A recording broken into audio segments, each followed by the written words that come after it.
10139, State of Utah versus Kouri Richins. Can I have counsel for the state make their appearance?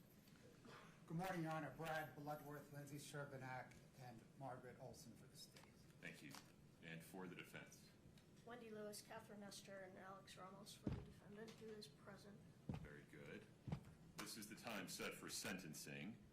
The court plans to proceed as follows. First, I need to address 3 administrative matters. The setting of a restitution hearing, which the court proposes would include discussion of the state's request for recoupment of defense costs at that time. The state's request for a continuous protective order and any alleged inaccuracies in the pre-sentence investigation report. Second, I'd like to hear from counsel for the state and from those who wish to present a victim impact statement. Third, I'd like to hear from defense counsel and those that defendant desires to present information regarding the appropriate sentence. And finally, the court will give Ms. Richins an opportunity to speak if she so chooses. Any objections, Mr. Bloodworth? No, Your Honor. I have one other housekeeping matter, if I may. Please. Your Honor, the defendant previously waived the jury as it relates to the domestic violence finding. I cannot recall, or finding the record, whether or not the court has actually made that finding, and the state would ask the court to do that today if it hasn't. I can't recall whether there was a stipulation about their status as cohabitants made on the record during trial. That's the issue. Right. Your Honor. And I think that it doesn't impact the decisions today, it just impacts the record for any future offense that might be committed by this person. that is Right. correct. Your Honor. Well, Your Honor, one thing, it will affect the analysis as it relates to a continuous protective. Oh, understood. No, I understand your position. Yeah. Your Honor, I do believe we put that on the record during the jury instruction conference. Okay. We discussed specifically the cohabitant issue, and you got us to make a statement on the record. Okay. Very good. So, I think there's a stipulation among counsel that the record includes a stipulation of fact recorded for the record that Eric Richins and Kouri Richins were cohabitants under Utah law at all relevant times. Anything further, Mr. Blair? No, Your Honor. Ms. Nestor, Ms. Lewis, any objection to how the court intends to proceed? Yes. No. Okay. Fair warning to everyone inside the courtroom. As with the time when the verdict was read, everybody in the courtroom deserves our respect while they are in the courtroom. So, there can be no outward reactions to what's said today. This is an emotionally charged situation, reasonably so, but the bottom line is no outward reactions.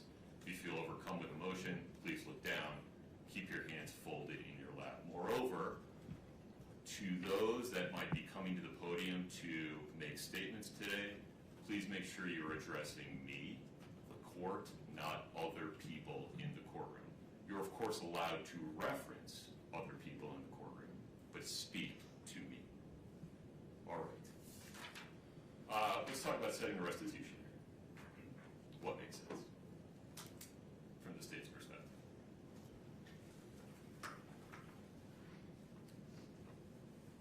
Your Honor, the restitution amounts that the state is seeking are well known in the record, or the defendant or are well known in the record. So we can proceed in very short order. I don't know if there's going to be much dispute on the amounts. Okay. From the defense team, what makes sense, Ms. Nestor? We need an opportunity to brief these issues and do a little bit of research. We were surprised by some of the requests that came The from us. recoupment issues? Yes. Fair enough. So we need to look into that. I know that I'm going to be out of town the first 2 weeks of June. I'm going to be out of the country, so if we could do it before or after, that would be helpful. After would work far better for me. Okay, same. So, other than that. Ricky, what would you recommend? Is there an afternoon on which we don't have a ton of stuff set on a Friday afternoon?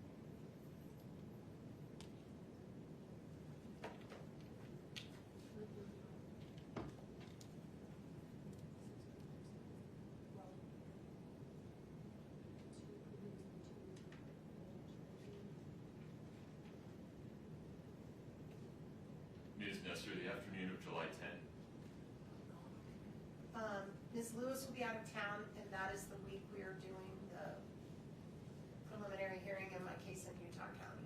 Understood. Well, maybe July 31, like you said. July 31 works. Does that work for the state? What time, Your Honor? That'll work, Your Honor.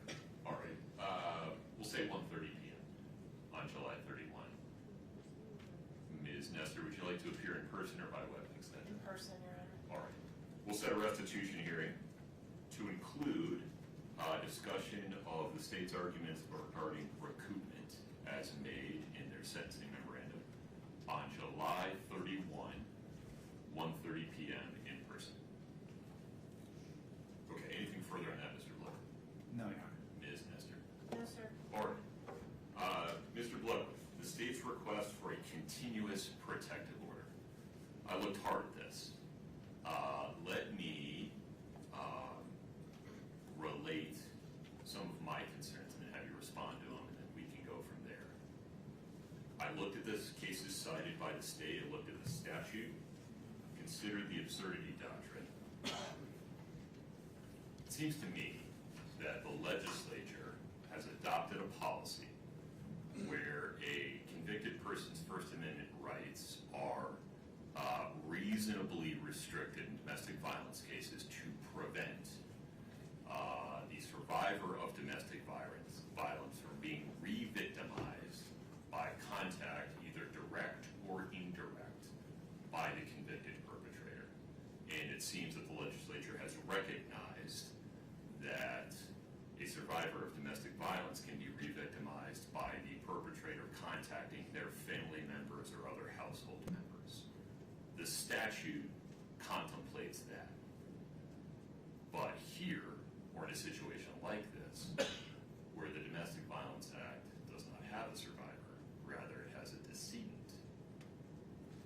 it seems from the face of the statute and other statutes involving criminal actions causing death that the legislature has reverted to the First Amendment being the baseline, and also that there are other remedies available to the family members of that decedent, such as stalking injunctions, if they are receiving contact that constitutes a course of conduct that would cause an objectively reasonable person to suffer emotional distress. Moreover, the juvenile court has tremendous authority to determine whether and how much, if any, contact a parent in this situation should have with the children of the decedent. I'm not sure that I have the authority to enter a continuous protective order in this case. I acknowledge this may not be what the legislature intended, that maybe they didn't see around this corner when passing the statute, and I appreciate the state's position that maybe they should take a hard look at it, but the act says what it says today. Respond to that for me. Your Honor, the state questions the court's kind of read of the act, and when the court relates members of the victims, any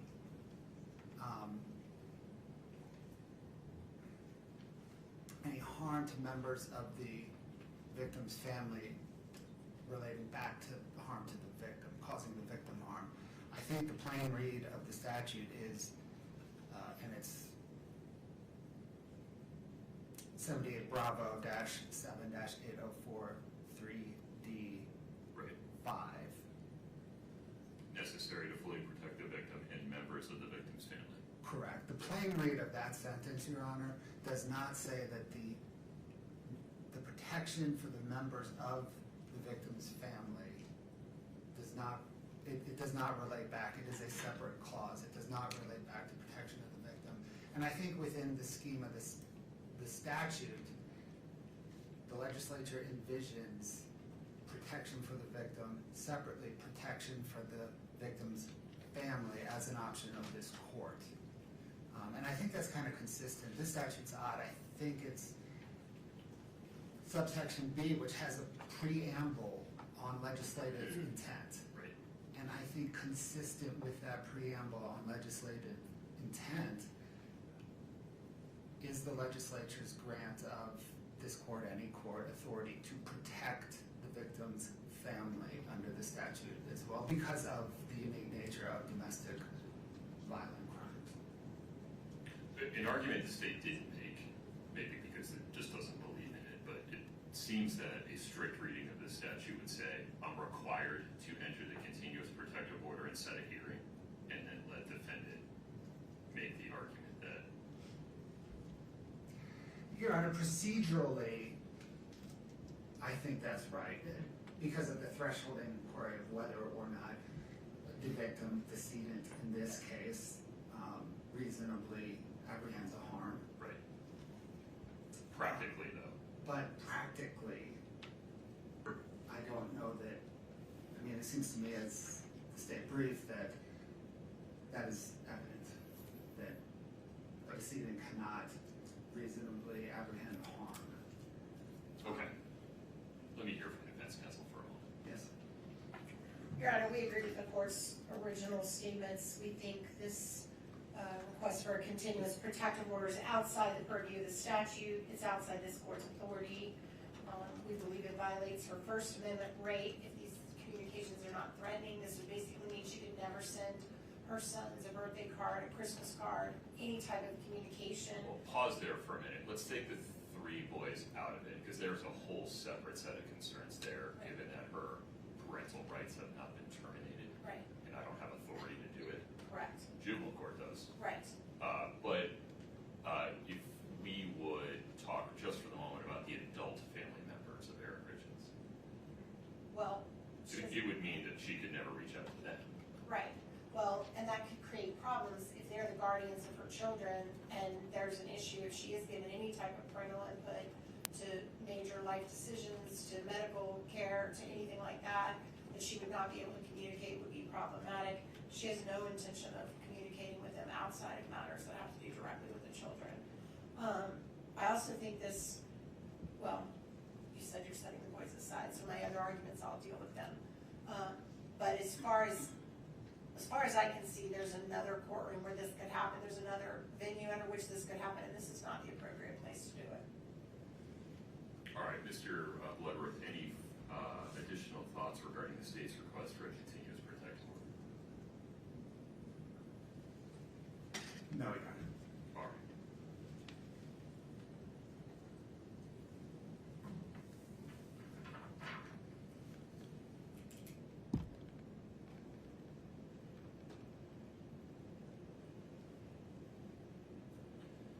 All right, in full transparency, I don't like the result, but under this court's reading of Utah Code 78B 7804, subsection 3, the court determines as a matter of law that it cannot issue a continuous protective order in this case because it is evident that the victim of the domestic violence charges, in this case for which Ms. Richins was convicted, cannot possibly have a reasonable fear of future harm or abuse.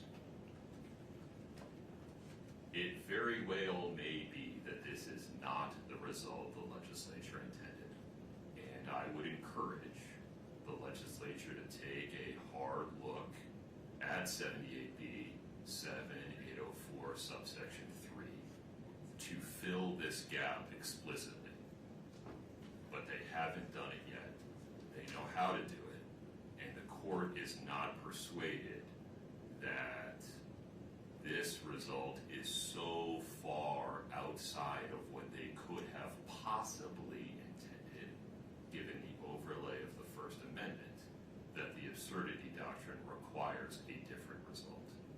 And so while the court holds the legislature will make a legislative change that would provide protections for the members of the family of a decedent in an aggravated murder case like this. They haven't done it yet. The court simply, in my view, does not have the authority to issue a continuous protective order in this case.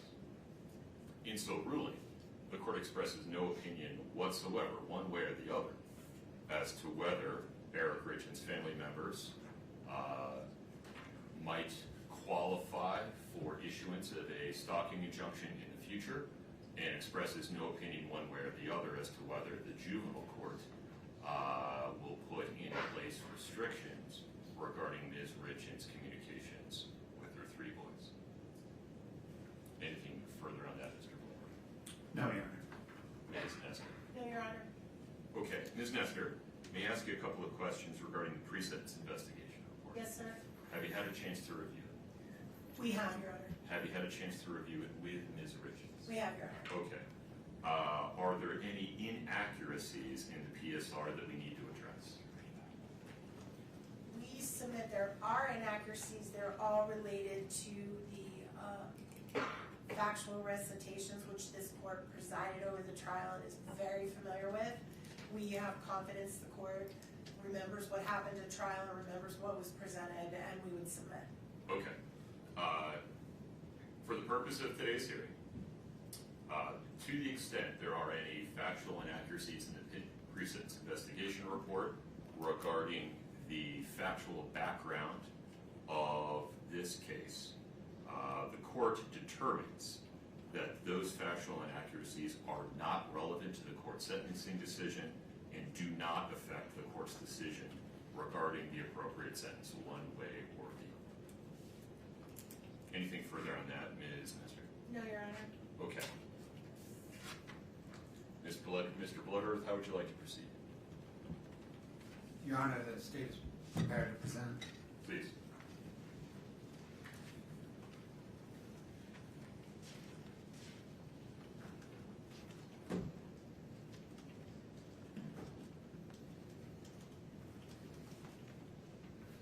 Your Honor, on Valentine's Day 2022, Kouri Richins tried and failed to murder her husband and the father of her 3 young children, Eric Richins. Over the next 17 days, she did not think, what have I done? Rather, she thought, how can I do better? And then she murdered Eric in the presence of their children, using poison and for money. Such a person should never again lurk among the rest of us. Her children should never worry that they may one day encounter her. For these reasons, the reasons set forth in the state's sentencing memorandum, and the boundless reasons the court has learned from presiding over this case, the pending criminal case, and the multiple associated civil cases, the state requests that the court impose a sentence of life in prison without parole on count 1, 5 years to life in prison consecutive to any other sentence on count 2, 1 to 15 years in prison consecutive to any other sentence on counts 3 and 4, and 1 to 5 years in prison consecutive to any other sentence on count 5. Furthermore, the state requests that the court order the defendant to pay restitution to Auto Owners Insurance Company in the amount of $1,017,018 and True Stage Insurance Company in the amount of $352,562.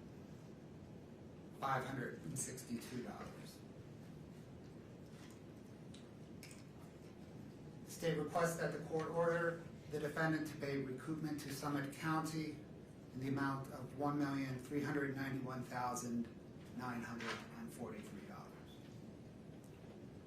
Kouri Richins earned this sentence. Her children deserve it.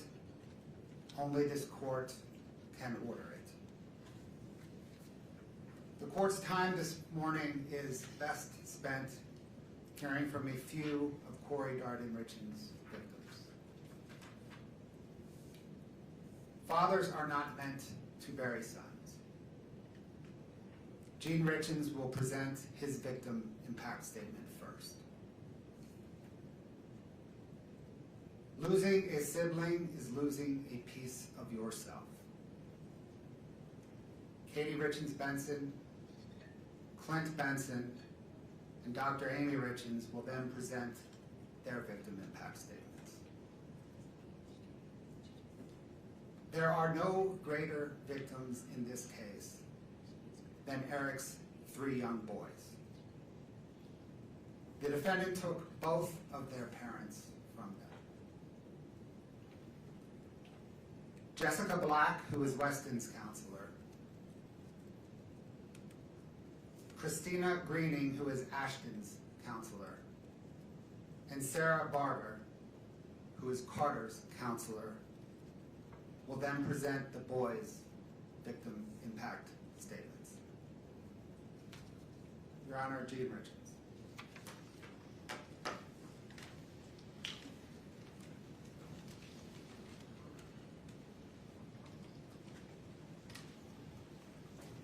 Good morning, sir. Good morning. Please take your time. Thank you. Thank you. Your Honor, my name is Gene Richins. I'm Eric's father. No parent should ever have to bury their child. It's a loss that changes you forever. Eric was taken from us way too soon. And his loss has left a permanent hole in our family that will never be filled, ever. Eric was first and foremost an incredible father.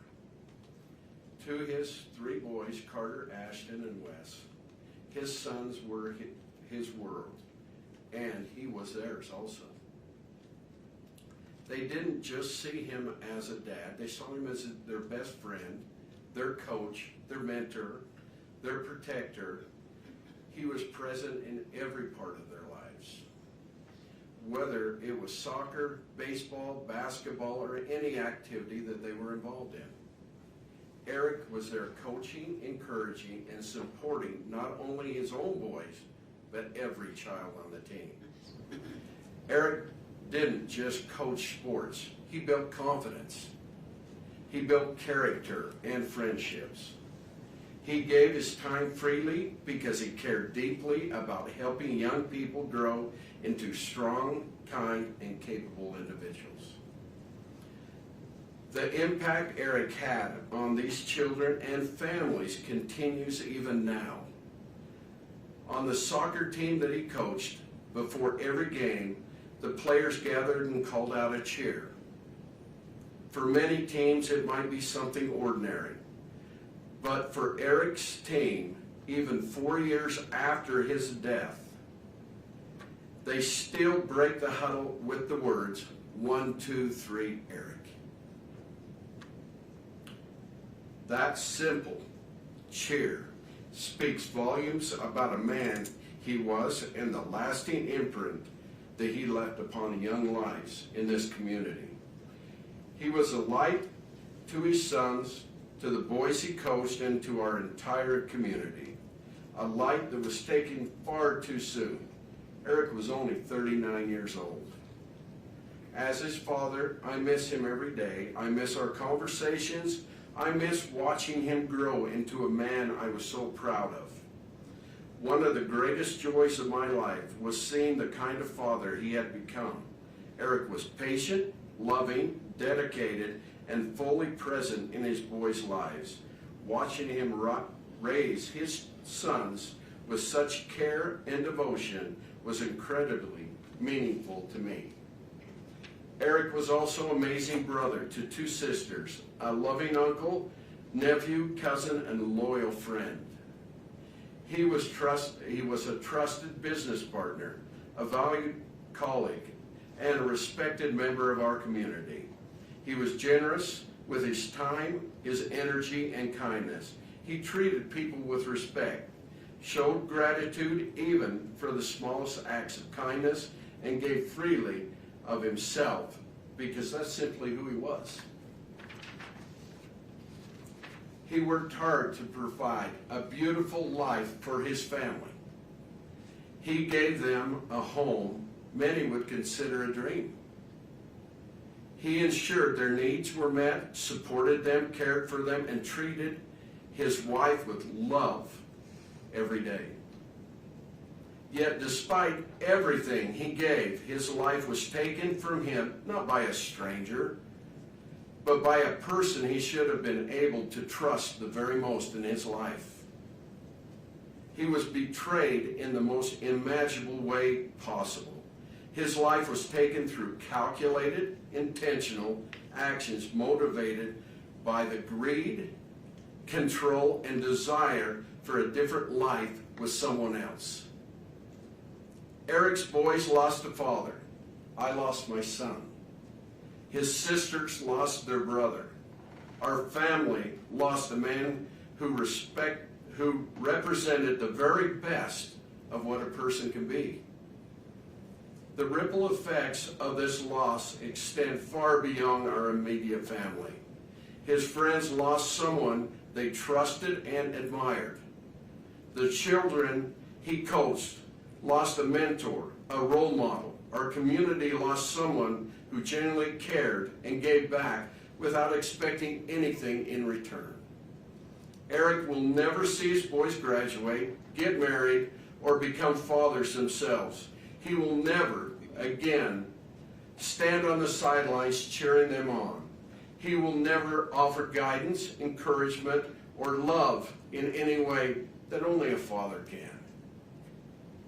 That opportunity was stolen from him and from all of us. Because of the calculated and intentional nature of this crime, I respectfully ask the court to impose a sentence of life without the possibility of parole. This sentence is important to Eric's 3 sons never have to live with the fear that the person responsible for taking their father could ever harm them again, and to ensure she can never harm anyone else ever again.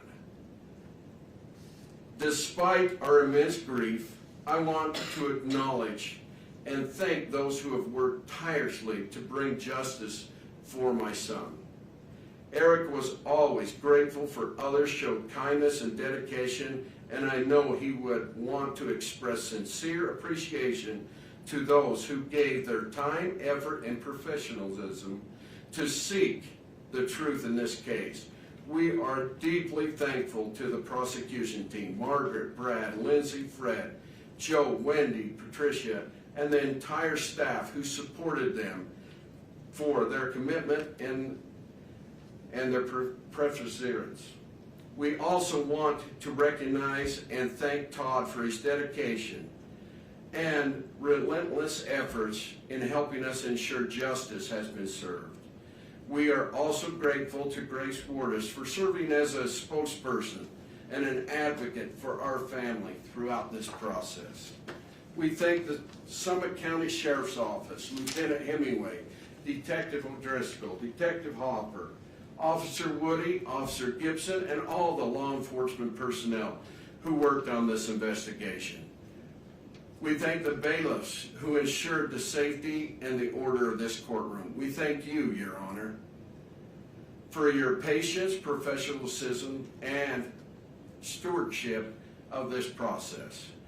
We extend our heartfelt gratitude to each juror, including the alternates, for their sacrifice and their time, for seriously taking the responsibility, who carried out to ensure justice was served. Nothing can bring Eric back. Nothing can restore what has been taken from his sons, from our family, and from this community. But accountability matters here.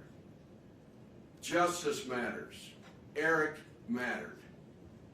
His life, his love mattered, his example mattered. He will always be remembered as a devoted father, a loving son, a supportive brother, a loyal friend, and a man who made lives of those around him better. We miss him every day and will continue to honor his memory by living with the same kindness and dedication that he showed to everyone fortunate enough to know him. Thank you, Your Honor. Thank you.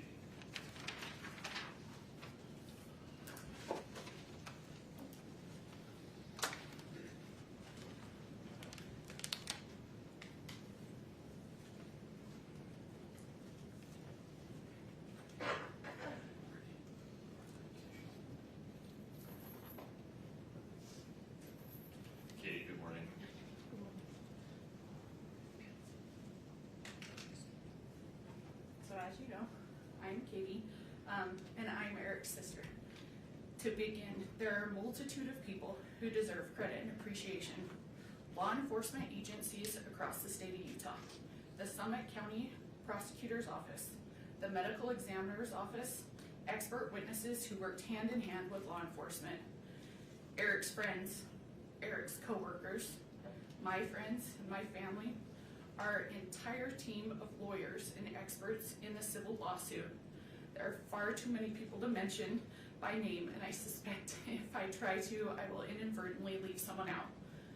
But to all of you, please know that this would not be possible without your efforts, your support, and the strength of the community that has stood beside us. Both my family and I are forever grateful to each of you. I am also very grateful to you, Your Honor, to this court for the dignified manner in which it presided over the trial, and to the members of the jury for faithfully performing their civic duties. Today is Eric's birthday.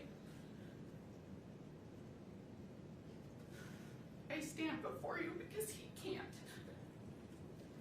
He was taken away from my dad, my sister, his nieces, his friends, our community, and worst of all, from his 3 amazing sons.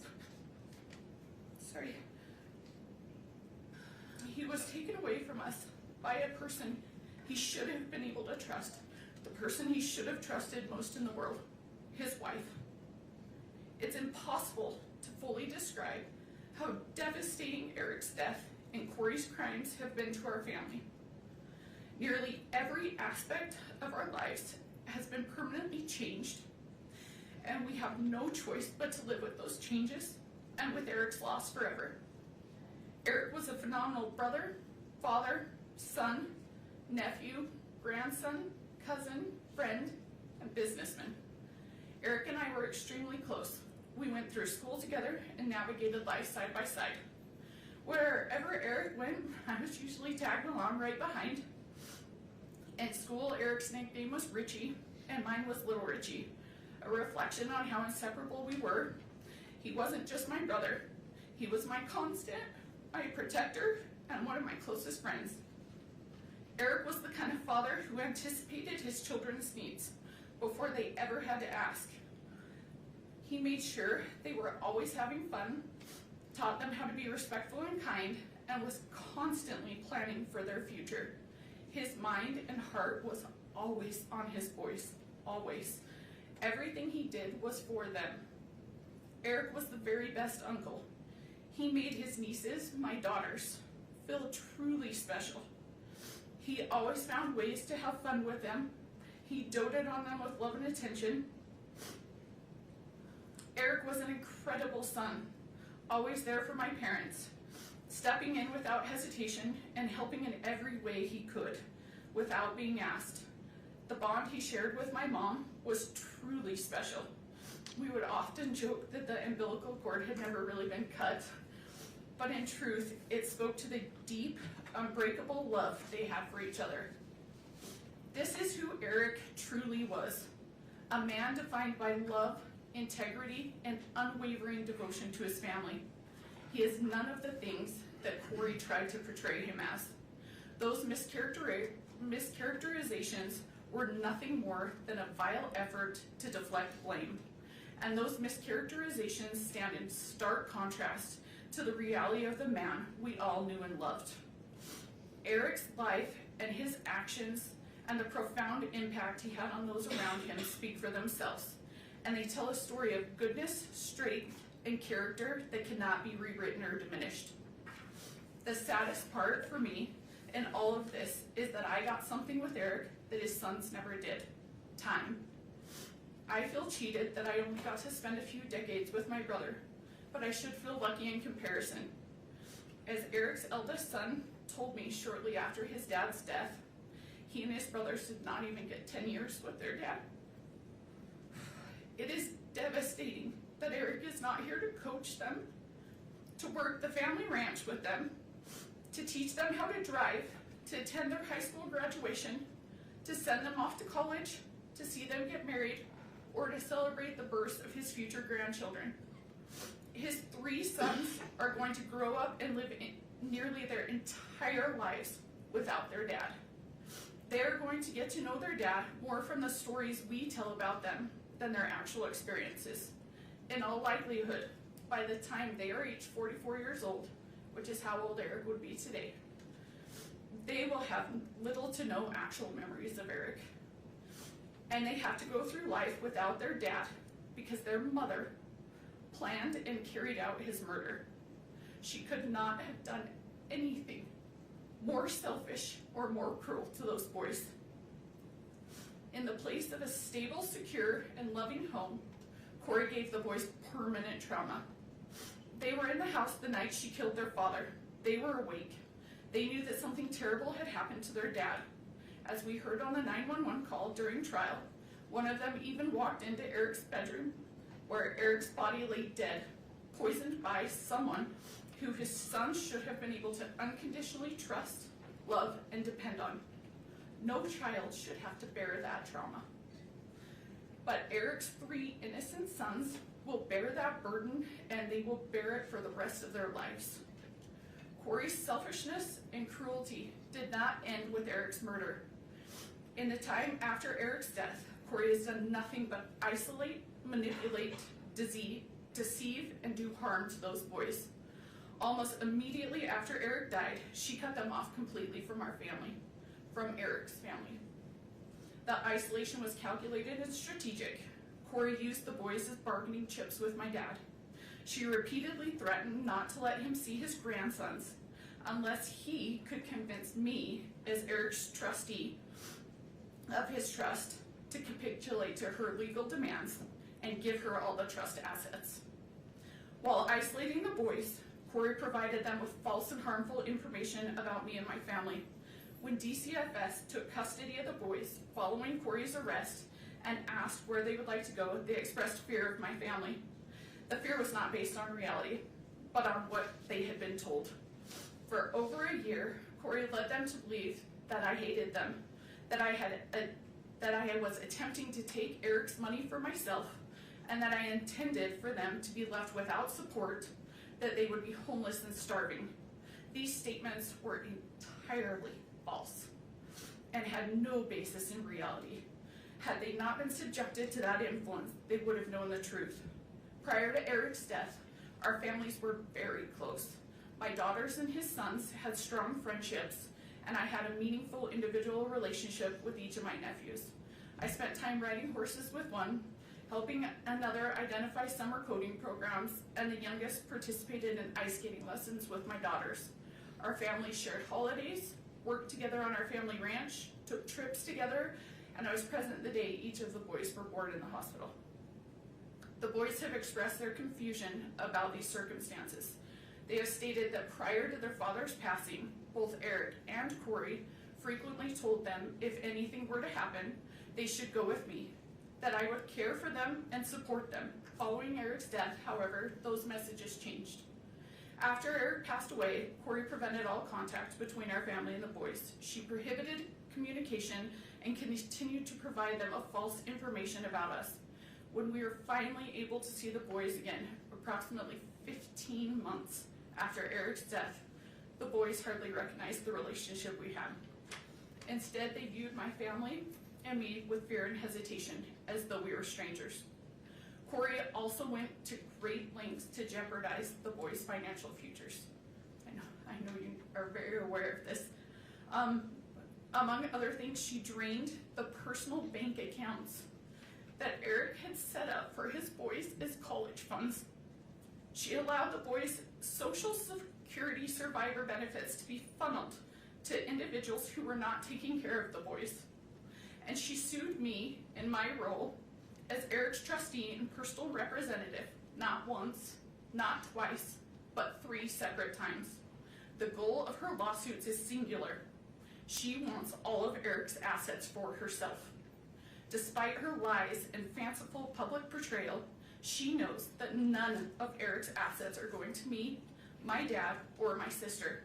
In fact, she knows exactly where Eric wanted everything to go, and that is to his boys. And yet for 4 years, she has aggressively tried to take their inheritance from them. Even now, despite erroneous debt, a murder conviction, and a string of pending felony financial charges, Kouri's civil lawsuits live on. Those lawsuits have been emotionally grueling, all-consuming, and unimaginably expensive.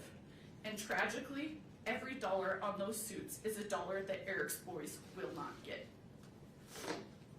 Of course, Kouri can't have other people or the public thinking that she's trying to take away her children's inheritance.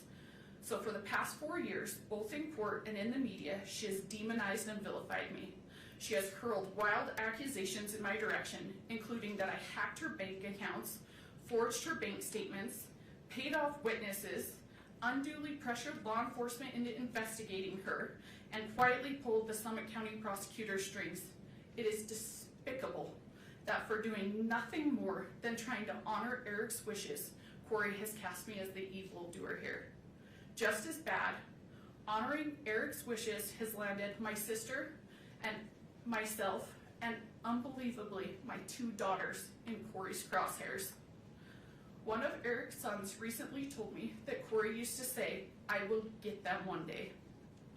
Apparently, she was talking about me, my sister, and my daughters.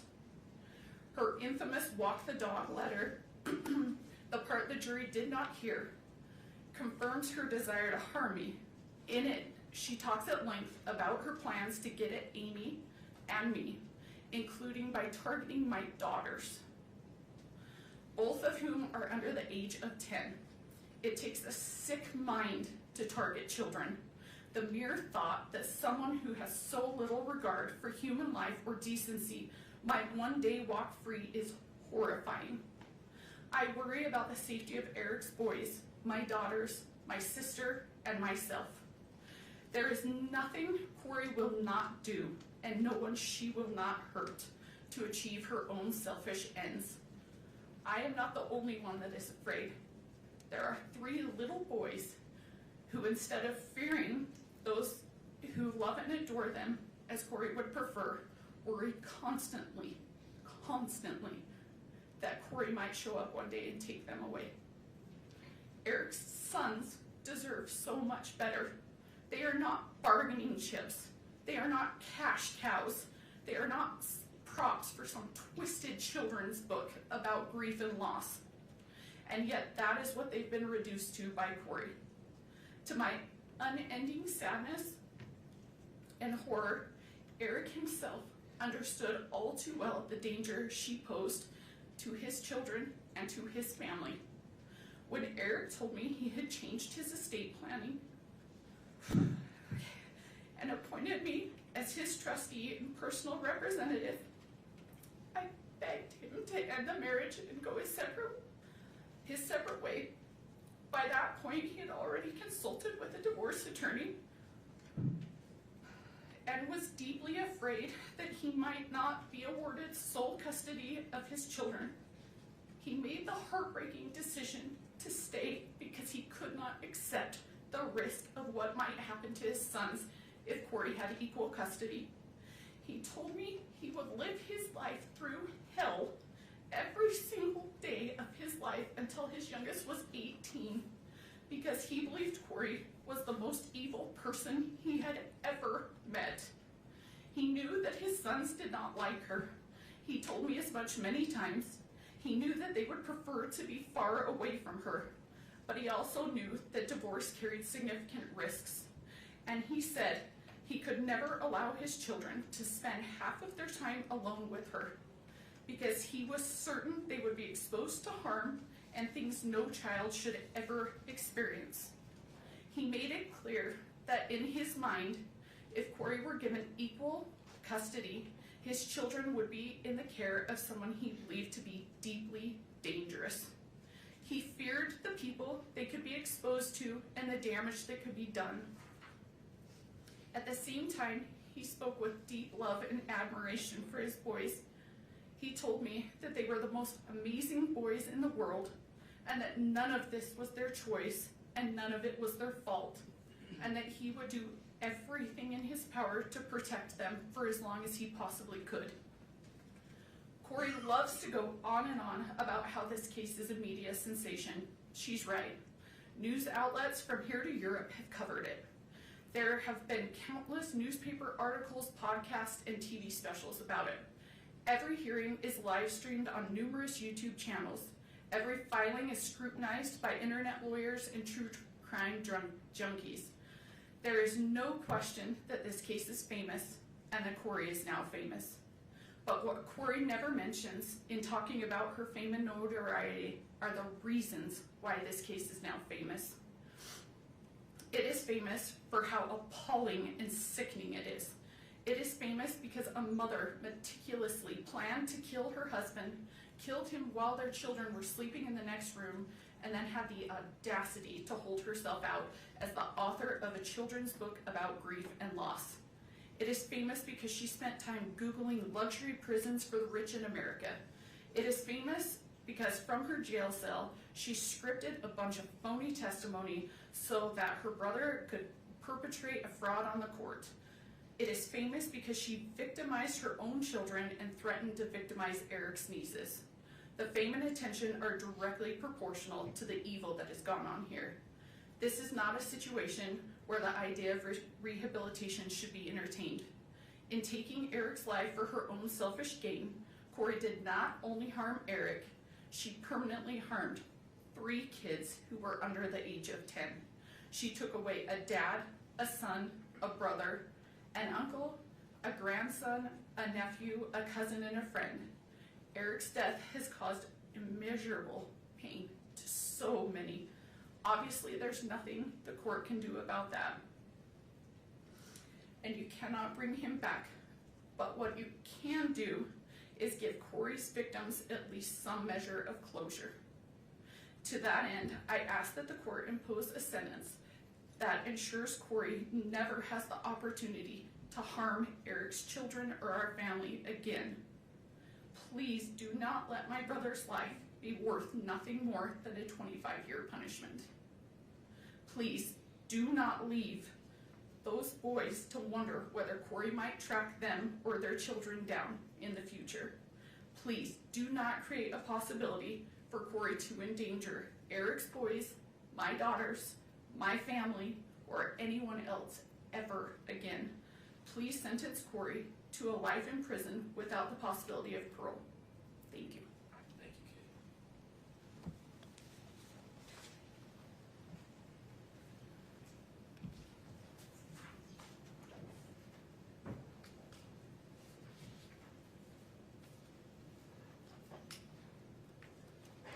Morning, Clint. Hello, Your Honor. My name is Clint Benson. I'm Katie's husband and Eric's brother-in-law. Eric was an innocent man, a devoted father, and someone whose life revolved around his children and his family. Because of Kouri's choices, he never had the opportunity to say goodbye to his children, to reassure them, to share the final moments every family deserves. That loss cannot be measured. His children will spend the rest of their lives carrying the pain of a father taken from them far too soon. What makes this tragedy even more painful is the calculated nature of the crime. This was not a momentary mistake, a lapse in judgment, or a crime of passion. It involved planning, preparation, testing, and deliberate action. Eric's death was carried out in a way that caused fear, suffering, and helplessness. Kouri either watched or sat by as Eric succumbed to fentanyl poisoning instead of providing any kind of aid to him. She was fantasizing about a dream life funded by Eric's death. Eric was killed in his home by a traitor sleeping next to him in one of the most cowardly acts imaginable. We are profoundly grateful to every investigator, prosecutor, detective, law enforcement officer, juror, judge, forensic expert, and public servant who worked tirelessly and honestly to uncover the truth. Their dedication ensured that Eric's voice was not lost and that justice could still prevail. We are equally grateful for the incredible community surrounding us. This community has shown unwavering support and has been there for Eric's boys without judgment and through some of the most difficult times imaginable. The boys are succeeding and thriving because of the people around them who continue to provide support and look out for their safety. Going through every aspect of this murder easily led to a dark place while fighting against an individual focused on only chaos and vengeance. However, the people surrounding us, including the sheriff's officers, principals, teachers, school staff, coaches, counselors, neighbors, and church members, created an unbreakable force for what is good, just, and right. No sentence can bring Eric back. No outcome will erase the suffering caused by these actions. But accountability matters, truth matters, and justice matters. Kouri continues to shirk responsibility for her actions, for the pain she has caused, and for the resources she has squandered, both Eric's and the state's. Even after everything that has been revealed, Kouri has demonstrated zero genuine accountability or remorse for the devastation she has left behind. Instead, she has repeatedly attempted to distort the truth, create false narratives, and portray herself as the victim. She has used the legal system as part of her schemes. There has been lawsuit after lawsuit, motion after motion, delay after delay, all in an effort to shift blame away from the person responsible. The evidence, the truth, and the outcome of this case all tell a very different story. What is especially concerning is the continued hostility from Kouri and her family, as well as their desire for vengeance directed towards our family, a family already devastated by an unimaginable loss. Statements they have made about going to war and getting the Richins demonstrate an ongoing mindset rooted in blame, anger, and retaliation, rather than remorse or acceptance of responsibility. Kouri will continue to try to convince the public that she was a good mother through media outlets that choose not to research or report on the countless motions and facts presented in this case or other cases, but instead simply regurgitate the false narratives of a sick and evil person. Kouri and her family continue to plan media campaigns focused on lies, targeting anyone foolish enough to spend time listening to them. Kouri is not before this court because she was mistreated, because she is a victim, or because the Richins family manufactured a false narrative that she and the Darden family would like to portray. She is before this court because of the choices she has made, choices that resulted in Eric's death and permanent trauma to anyone who has loved him. Kouri chose pride, seeking to project an image of success. Kouri chose adultery and lust, prioritizing her secret lover over her husband and her children. Kouri chose fraud and greed, hoping to profit from Eric's death. Kouri chose murder, and she continues to choose vengeance against the victims of her actions. The time for Kouri to make choices is at an end. Now it is time for her victims to choose. Please let Eric's children have a chance to choose lifelong peace, comfort, security, success, and happiness. I ask this court to impose a sentence of life without parole, a sentence that truly reflects the gravity of this crime, the irreversible harm caused to our family, and the calculated choices that led to Eric's death. Thank you. Thank you, sir.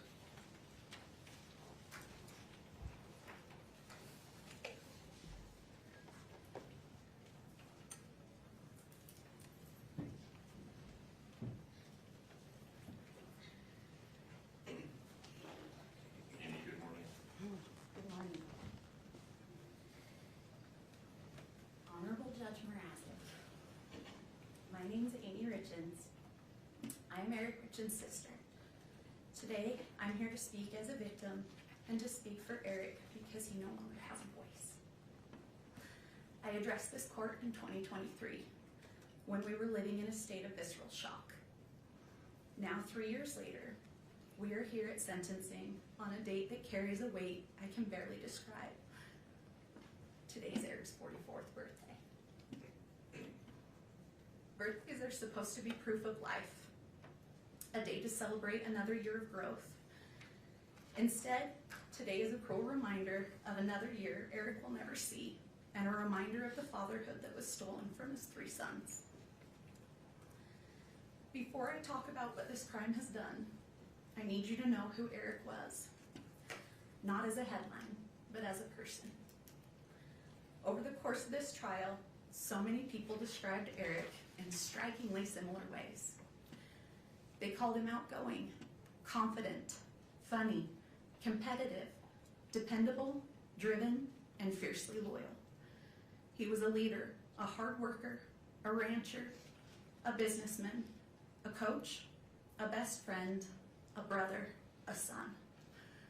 But more than anything, people described him as a phenomenal father. Eric had 3 sons, and he coached many of their sports teams. He was the kind of dad who showed up not just for his own children, but for everyone around them. Sometimes I think about all the children who lost him too, the kids he coached, mentored, and believed in. I cannot imagine the confusion and heartbreak they felt when someone who had become such a steady and trusted part of their lives was suddenly gone. Eric was a real person, a deeply loved person, and the loss of him echoes through every life he touched. On my 16th birthday, I was sitting in my 10th grade English class when I got a text from Eric that said, "Come outside." I walked out, and there was Eric, standing with flowers and that mischievous grin we all knew. I asked what he was doing there, and he just said, "Let's go. We've got to get a little mud on your tires." I had just bought my first truck, a used Ford F-150. Eric took me up into the mountains, and we took that truck off-roading for the first time. It was exhilarating and terrifying, but I felt safe because he was there. That was Eric. He made life bigger. He made people feel brave, and he protected the people he loved. That is the brother I lost, and that is the father his boys lost. In 2023, I told this court that I was tormented by the sequence of events of that night. Today, that torment has not faded. I still wonder when Eric realized he was in mortal danger. I wonder what Kouri said to him in his last moments. I am still haunted by the question, did his boys hear their father's final struggle? If Eric had died of an illness, we would have cared for him. If it were an accident, there would have been kindness. But there is no comfort here.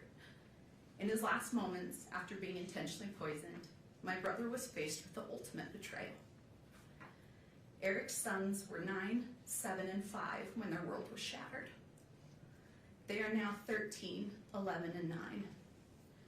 These are the years when a boy learns how to be a man by watching his father. What makes this crime uniquely heinous is that their grief will never pass. It will reinvent itself at every milestone. This crime didn't just happen once. It happens every single morning when those boys wake up and realize their father is still gone. They did not just lose their father, they lost the life they knew. Eric's death didn't end the harm. It began a grinding process of re-traumatization. Early in this process, I remember being told this case would be a marathon, not a sprint. We did not understand how every hearing, filing, delay, and public narrative would reopen wounds all over again. As if losing Eric was not painful enough, our family was then forced to grieve under public scrutiny. After the publication of the grief book, our family became the subject of public narratives, attacks, and speculation. At one point, I received a message sent from a burner phone that said, "You think you're funny? Kouri will get the last laugh. Your jealousy is as disgusting as your family." Law enforcement later confirmed, through warrants, that the message came from Kouri. That moment stayed with me because it captured what these years have felt like. Not just grief, but intimidation and distortion. Yes, our family hired a private investigator, but when someone you love dies suddenly and deep in your gut, you believe something is terribly wrong, you do not stop searching for answers. The real question is not why would you investigate? The real question is, what wouldn't you do? What wouldn't you do for your brother, for the truth? I also feel compelled to address the emotional toll of the trial itself. As the designated victim representative, and more importantly as Eric's sister, I have a right to be present in the courtroom. Yet during the proceedings, I was essentially kept in the dark. Due to the courtroom layout, I could not see the exhibits or the evidence. When we requested simple accommodation, we were told that the trial was being broadcast on court TV and I could excuse myself and watch from home with the rest of the world. Being told that my right to be here was interchangeable with a television broadcast was a profound violation. I did not want to watch Eric's life and death as content from my couch.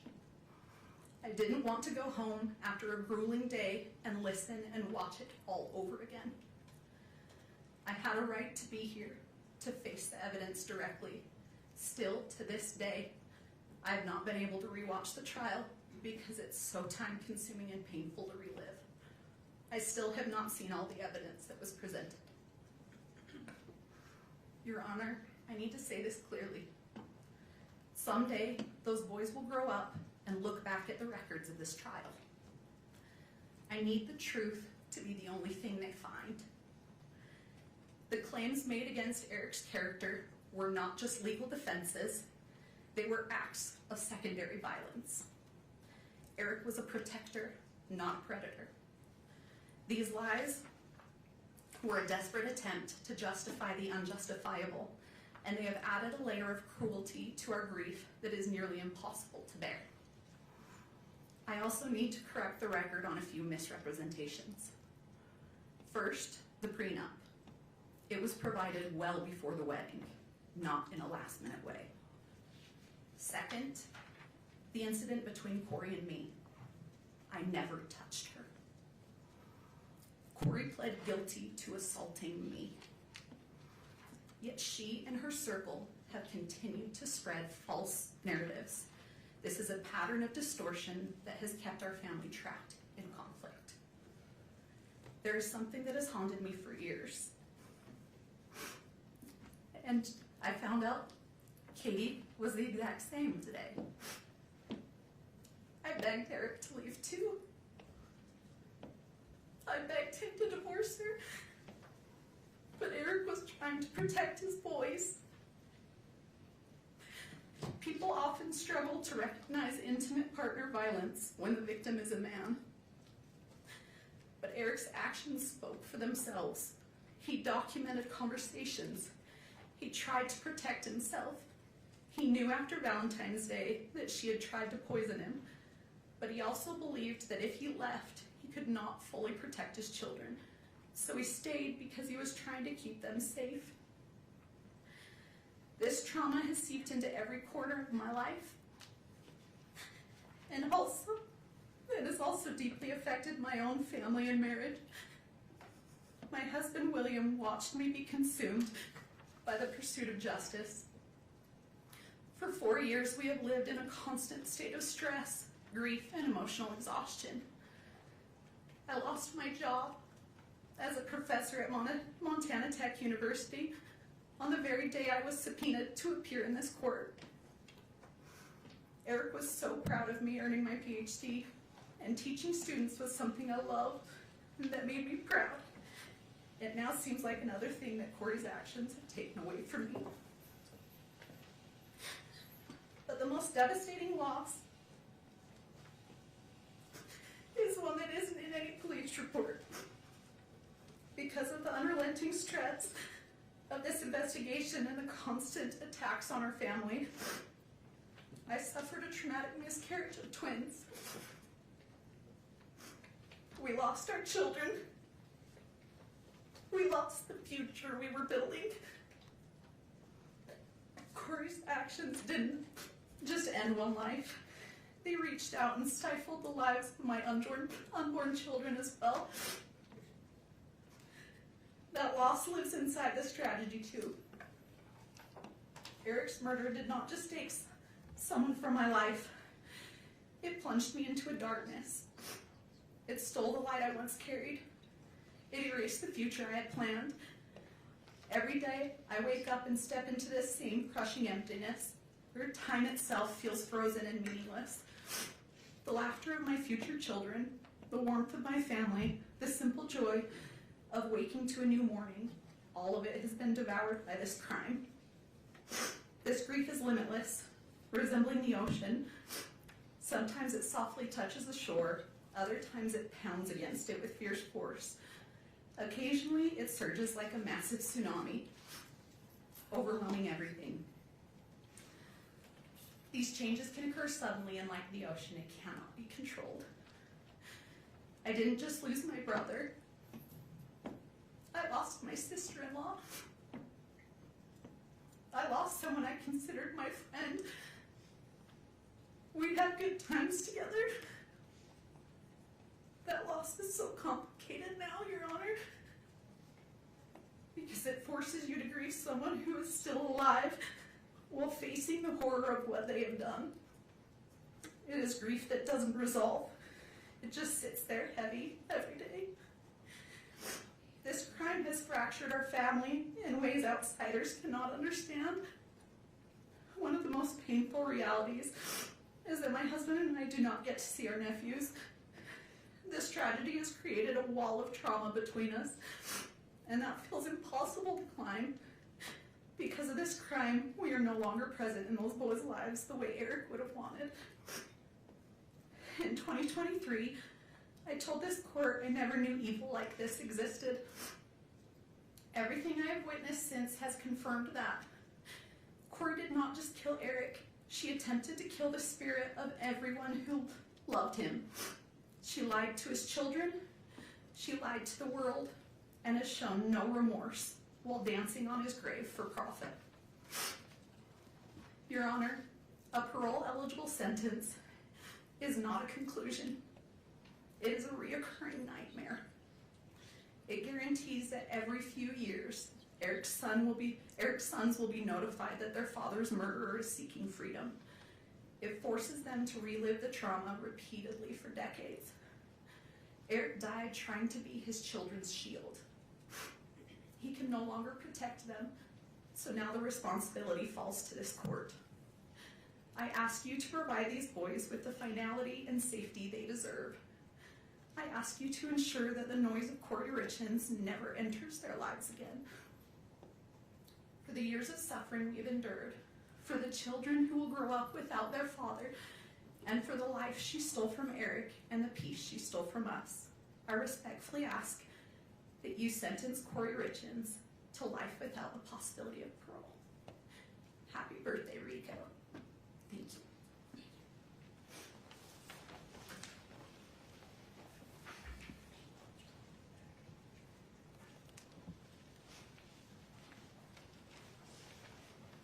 Thank you, Jessica. Good morning. Good morning, Judge. Take your time. My name is Jessica Black. I'm a licensed clinical mental health therapist and a registered therapist. Myself and my colleagues are here today to read the victim impact statements for 3 children. We are here as advocates on their behalf. After a developmentally appropriate process, the boys were able to decide individually how they wanted to share their statements, and this is what they chose. Our roles are to read their words exactly as they wrote. The boys want the court and the world to hear their side. This is from WR. I woke up to sirens, and there were a lot of people at my house, and I was definitely scared. I felt confused. I was in a bedroom with my brothers, and I didn't know what was happening. At first, I was really scared because I didn't know what was happening, and I had no control, and I felt helpless. I felt really overwhelmed.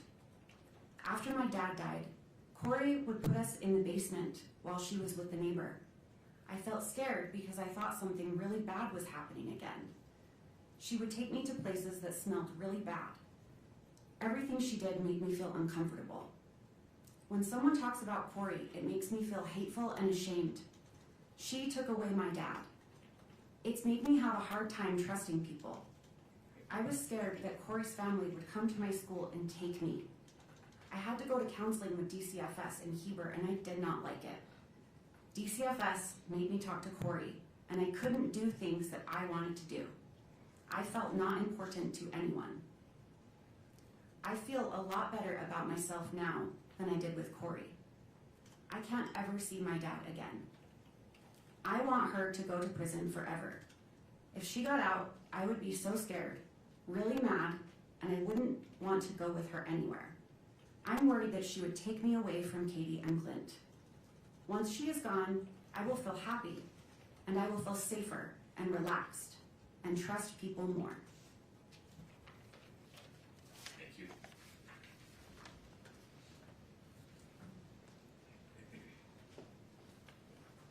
Christina. Yes, Your Honor. I am Christina Green. I'm a licensed clinical social worker, not registered play therapist, and I will be reading for AR. You took away my dad for no reason other than greed, and you only cared about yourself and your stupid boyfriends. You were not caring and watching over me and my brothers. I had to be a parent to W. C and I would walk him to the bus stop, feed him, and watch him. You were not concerned about our health. When we got hurt, you didn't even care. When C got run over by a side-by-side, you still made him go to the soccer game that day without taking him to the doctors first.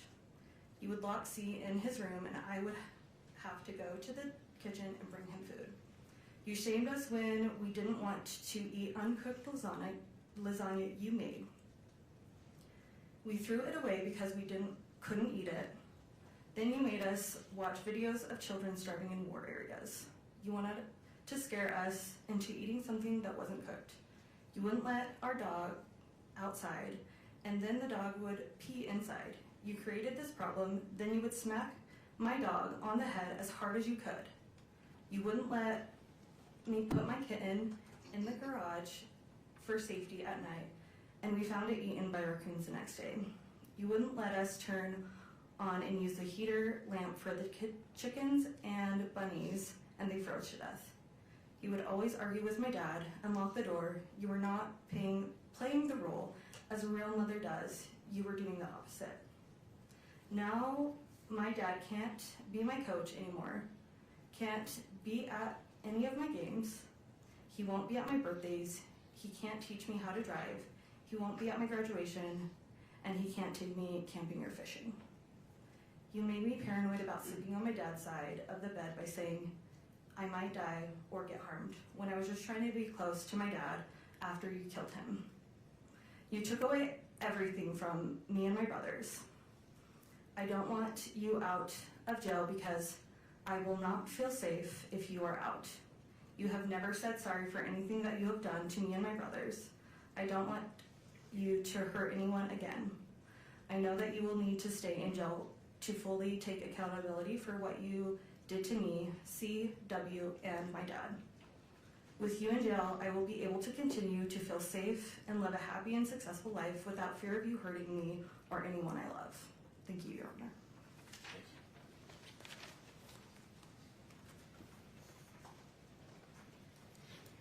Sarah. Yes, my name is Sarah. I'm a licensed clinical social worker and registered play therapist, and I'm going to read the victim impact statement for CR. My name and age now, my name and age I was at the time of the crime. CR, age 12, now 13. I was 9 when my dad was murdered. What I would like to see happen if the perpetrator is convicted of the crime, I would like to see Kouri get a life sentence. My thoughts regarding an appropriate sentence for the person who is accused of this crime and if they are found guilty. I think Kouri should get a life sentence because what she did is very sick, because it had no reason to happen and it impacted a bunch of people, including me. These are some reasons why I think she should have a life sentence. The information I feel is important for the judge to be aware of in sentencing. I think the judge should know that my dad was a good person and very thoughtful and kind and helped whoever needed help. He was always taking the extra mile to help people. My physical injuries as a result of this crime are as follows. I was sleeping and then I went to get a drink of water, then went back to bed. And when I woke up shaking and Bailey called the ambulance and they came and I couldn't talk for a while, I think Kouri had something to do with it because she didn't call the ambulance. She called Bailey, and Bailey called the ambulance. At the ER, Kouri resisted to have my blood drawn, and kids who usually have this kind of seizure is when they are a few months old to a year old.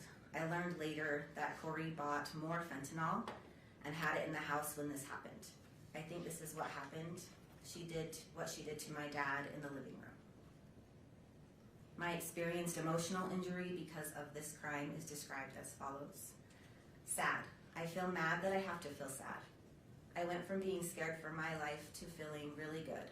I was scared for my life because I didn't eat that much. Kouri was always drunk or gone.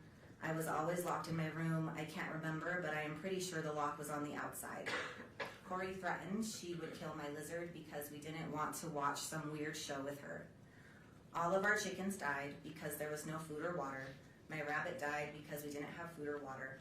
The goats almost starved to death because she bought moldy hay and she didn't water them. Nothing ever got fed or watered. It didn't feel good to worry about my animals. I felt like I had to take care of my siblings. Ash mostly took care of me though because I was locked in my room. Ash would bring me food. Kouri would lock me up if I told her she was drunk. This happened pretty much daily. I feel angry that she locked me in my room. I am angry almost all my animals died. I am angry she threatened to kill them. I am angry she killed my dad. I started to feel really good when I moved into a safe place. It was safe because the people around me were safe, Katie and Clint. I felt safe at Jake and Shalina because I wasn't with Kouri anymore. Counseling. I feel annoyed that I have to go to counseling and tell the story about what happened 55 million times. I feel better now because I know it's to help me. I would like to not have to go to counseling. I would like to have to not worry about anything after this trial is over. I want the judge to know. I hope Kouri gets convicted to a life sentence. Kouri is always drunk. I want the judge to know my dad was a good person and I miss my dad. I miss my dad, but I do not miss how my life used to be. I don't miss Kouri, I will tell you that. Thank you. Thank you.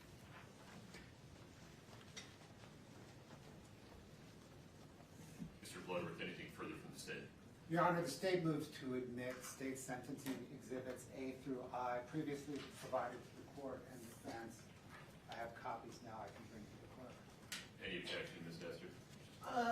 Yes, we do object to some of those being on the public docket, and we can, if we want to take a break, we can go through that with the prosecution. I actually sent him an email asking if they would be filed publicly. His response was no, so I was unaware that he was going to do that. Admitting them and filing them publicly are two different things. Any objection to their admission? Not to their admission, only to their public filing, Your Honor. Okay, we can work that out. States A through I are admitted. I need a break. We'll be in recess until 11:10. If during that break you and Ms. Nestor would come to some consensus about what the defense wants to have listed as private and or protected depending on the content. Your Honor, the state agrees all should be Okay, private. understood. That's the order of the court. We'll be in recess until 11:10. Follow the directions of the court security director and the bailiffs in terms of how to leave and re-enter the courtroom. Thank you.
Have a seat, thank you.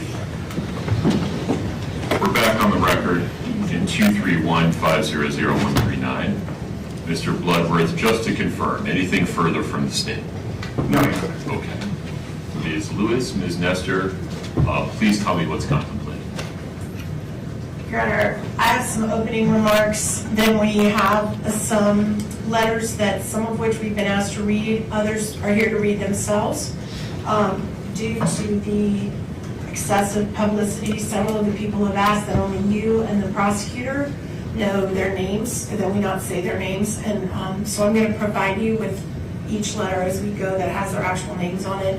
All of them are willing to confirm with you privately that they've written these letters as officers of the court. We assure you they have, but they did not want to appear on camera. That's fine. And then, after we do a set of the letters, Mr. Ramos has some very brief remarks, and then we're going to put on 3 more. Then Ms. Lewis will close out remarks, and then Ms. Richins will do her allocution at the very end. Understood. If that's sufficient. Please. Thank you.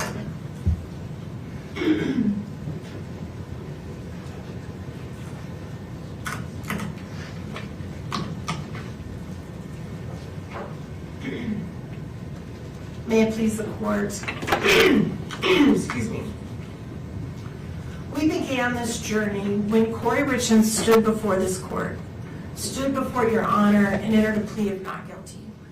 And now, after being convicted by a jury, she stands before you again. And on this day, she will tell you again that she did not do what she has been convicted of doing. And that is her right under the law. And we, her advocates, we are tasked with a sacred duty. A duty to protect and preserve her constitutional rights at all costs. In the face of criticism, scorn, and ridicule from the public, the media, and anybody else connected with this case. We have been committed to our duty throughout this trial, and we remain so today. It is our privilege and honor to stand beside Kouri. We believe in her innocence completely. And we will continue to stand by her as she takes her appeal to the next level, to a higher court. But that battle remains for another day. Today, she stands before you, convicted by a jury of 5 felony counts. We recognize and honor that this court is also tasked with a sacred duty. A duty under the Constitution and laws of our state to decide the appropriate sentence in light of Ms. Richins' convictions. The enormity of that responsibility cannot be denied. Everything we will present to your honor today is submitted for your consideration with an abiding faith in the court's commitment to its sacred duty, and in the prayerful hope that mercy will prevail over calls for retribution.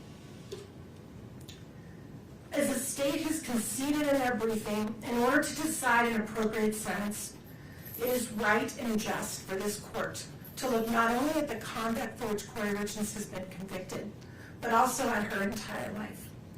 The good things she has done, making her worthy of the mercy of this court.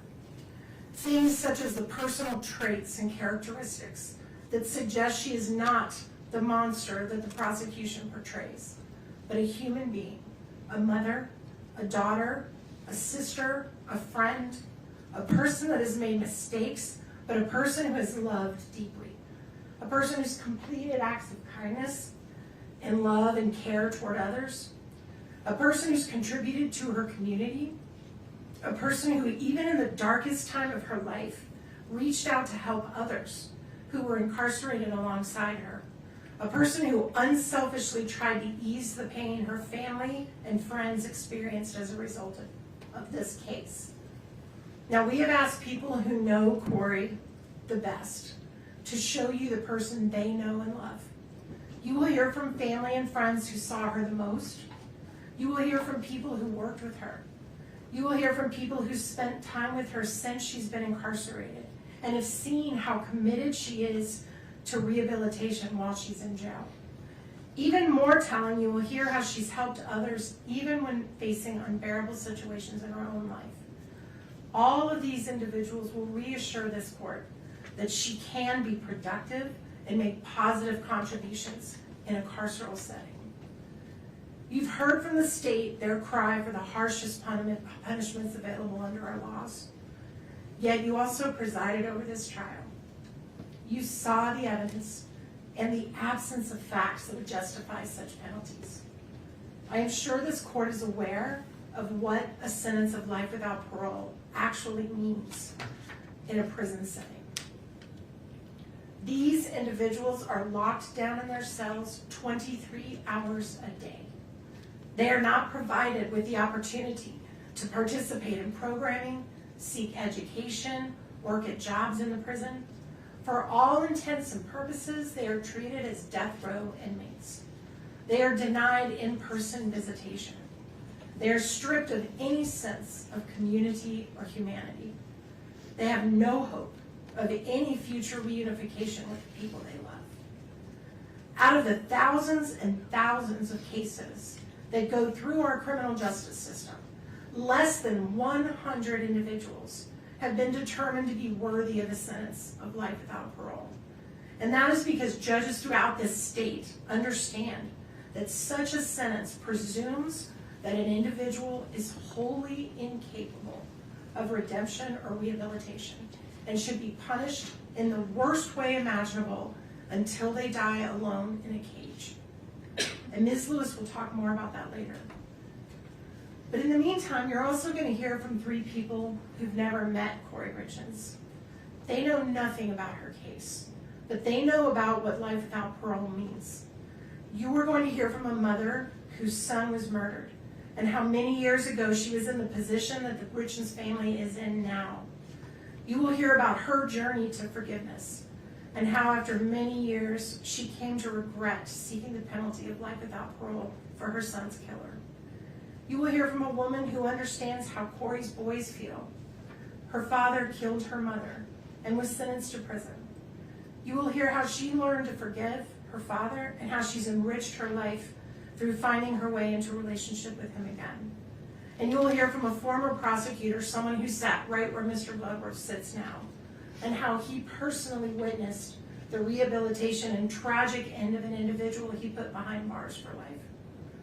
All of these perspectives are important because they remind us and the court that the recognition of the precious gift of life takes many forms and can change over time. They remind us that the decisions made by this court today can reflect our own humanity and inspire us all to have hope and believe in forgiveness. Finally, Your Honor, you're going to hear from Ms. Richins herself. Her allocution is unusually long. She has worked very hard on it. We ask the court to allow her to take about 30 minutes or so to read her words aloud. She is going to share with you what matters most to her in this world, her love for her boys. It is all she has left. Everything else she has ever held dear in her life has been stripped from her. It is her hope that in openly and honestly sharing her love and hopes and dreams for her boys with you, that you will see what it is inside of her that is worth saving, that is worthy of mercy, and that is filled with hope, humanity, and love. So with the court's indulgence, we'd like to read aloud some letters that have been provided to us. As I discussed, some have asked us to read it and only share the names with you in the prosecution. Some are here to read them themselves. And we are grateful to the court's indulgence to listen. And we're going to start with a letter from Kouri's mother, and Ms. Lewis is going to read that letter. And I have a copy of it that I'm going to provide so the court can read along if you like. And I also have copies for the prosecution as we go. And we will add this to the information as part of the record. Thank you, Your Honor. Not public. Understood. Yes. Thank you. Thank you, Your Honor.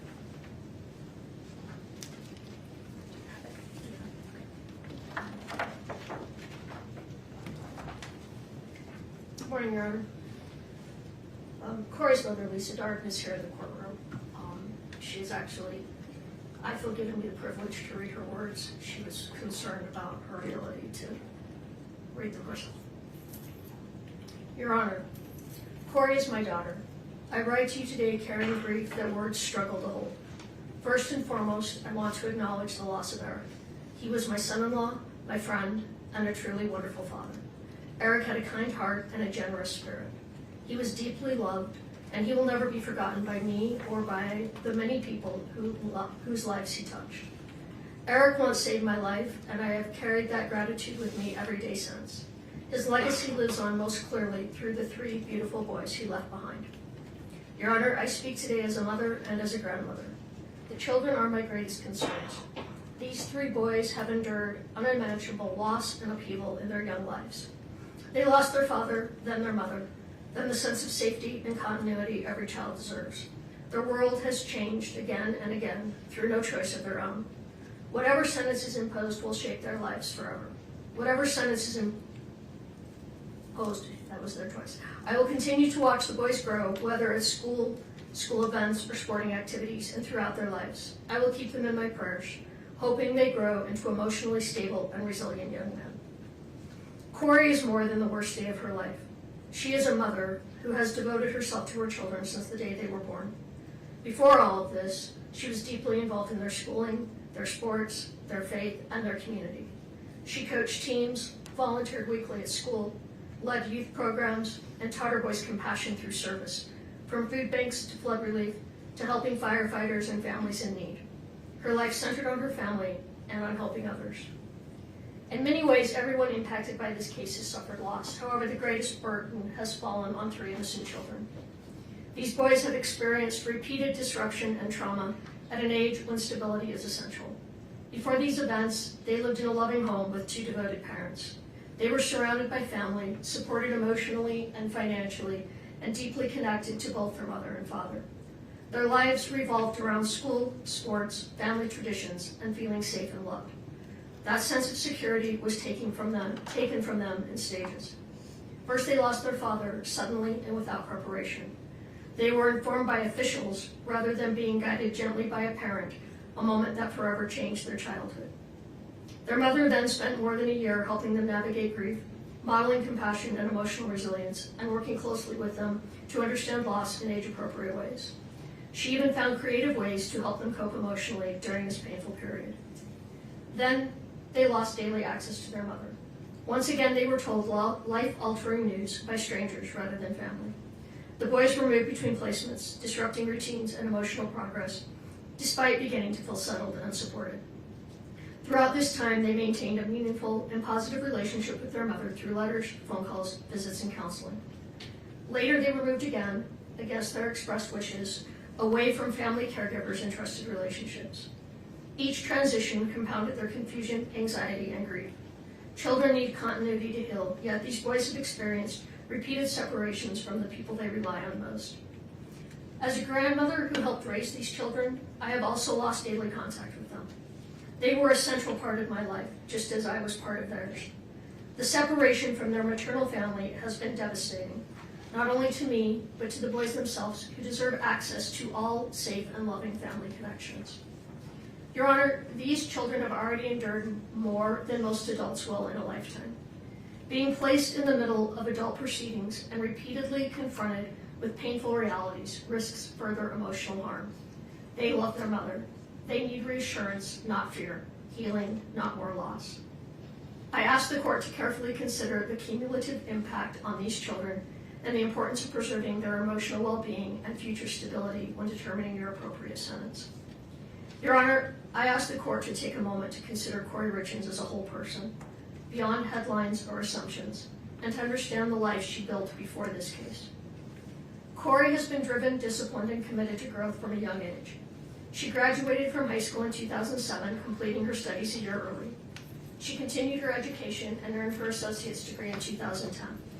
In 2012, she obtained her bachelor's degree, the same year she became a mother for the first time. In 2013, Kouri married Eric, and together they began building a family. Their second son was born in 2014. Kouri continued pursuing education while raising her children, earning her master's degree in 2017, followed by the birth of their third son shortly thereafter. Professionally, Kouri has consistently worked to better herself and provide for her family. She obtained her real estate license in 2019 and later earned her general contractor's license in 2021, achievements that reflected her work ethic, independence, and determination. In 2022, Kouri experienced a devastating loss with the sudden death of her husband. Despite profound grief, she sought constructive ways to cope and help others, publishing a children's book in 2023 focused on helping children process loss. After her arrest in 2023, Kouri did not retreat from self-improvement. While incarcerated, she earned her paralegal certificate in 2025. In 2026, she completed her MBA, pursuing education under extraordinarily difficult circumstances. She continues to seek opportunities for further education, demonstrating perseverance and a commitment to growth. Your Honor, this timeline reflects a pattern of responsibility, resilience, and continued effort to better herself, even in the most challenging moments of her life. I would like to illustrate Kouri's character through her actions and the way she lived her life, particularly as a wife, mother, and member of her community. Kouri was deeply devoted to her family. She was a committed wife to Eric and a hands-on present mother to their 3 sons. Their marriage was built on partnership and mutual support. Kouri consistently supported Eric in his career, hobbies, and interests, including his involvement in sports and coaching. She encouraged his passions and stood by him throughout their life together. In return, Eric expressed his commitment to caring for his wife and children, and their shared priorities were apparent in the way they lived and parented. As parents, Kouri and Eric focused on raising kind, engaged, and active children. Kouri was closely involved in her son's education, sports, and activities. She volunteered weekly at their school, coached youth soccer and basketball, served as a scout leader, and was present at practices, games, and events. Her time, energy, and focus were always directed toward her children's well-being and development. Beyond her immediate family, Kouri consistently showed compassion for others. She was active in community service and believed strongly in teaching her children empathy through example. Together, they volunteered at food banks, participated in flood relief by filling sandbags for elderly residents, baked cookies for firefighters during fire season, and assembled care packages for families and individuals in need. She also helped ensure that children in the community had proper winter clothes by donating nearly 100 pairs of snow boots to a local elementary school. During the holidays, Kouri made extraordinary efforts to help others, purchasing, wrapping, and delivering hundreds of gifts to families who were struggling. She also demonstrated thoughtfulness in her extended work family by assembling personalized gift boxes and organizing holiday gatherings to bring people together. In 2023, following her husband's death, Kouri published a children's book designed to help grieving children process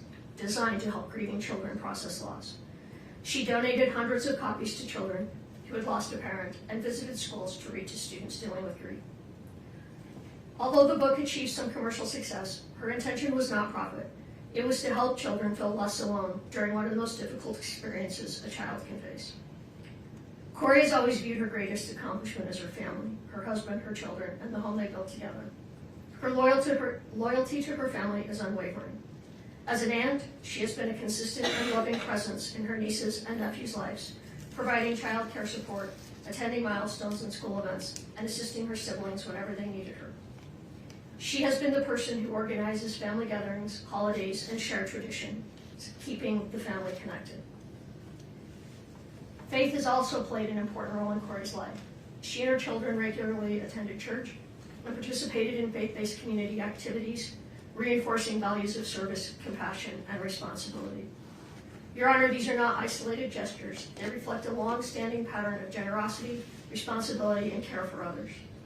Kouri's life before this case was defined by service to her family and community, and by her commitment to raising her children to be compassionate and engaged members of society. From a young age, Kouri demonstrated responsibility and a strong work ethic. While still in high school, she worked nights, weekends, and holidays to help support her aunt's business, using her earnings to pay her own way through college. That sense of responsibility never diminished. She continued to support extended family members whenever they needed help. Only 3 weeks after losing her husband, Kouri faced another profound loss with the death of her uncle. Even while grieving deeply herself, she stepped forward to help her aunt by taking on the responsibility of planning the funeral. This pattern, putting others' needs ahead of her own pain, has been consistent throughout her life. Kouri has always believed that no one should have to navigate grief or hardship alone. Kouri and I share an exceptionally close relationship as mother and daughter. She has stood beside me during some of the most difficult moments of my life, including surgeries and radiation treatments, providing care, support, and comfort without hesitation. Our relationship is built on mutual reliance, trust, and love.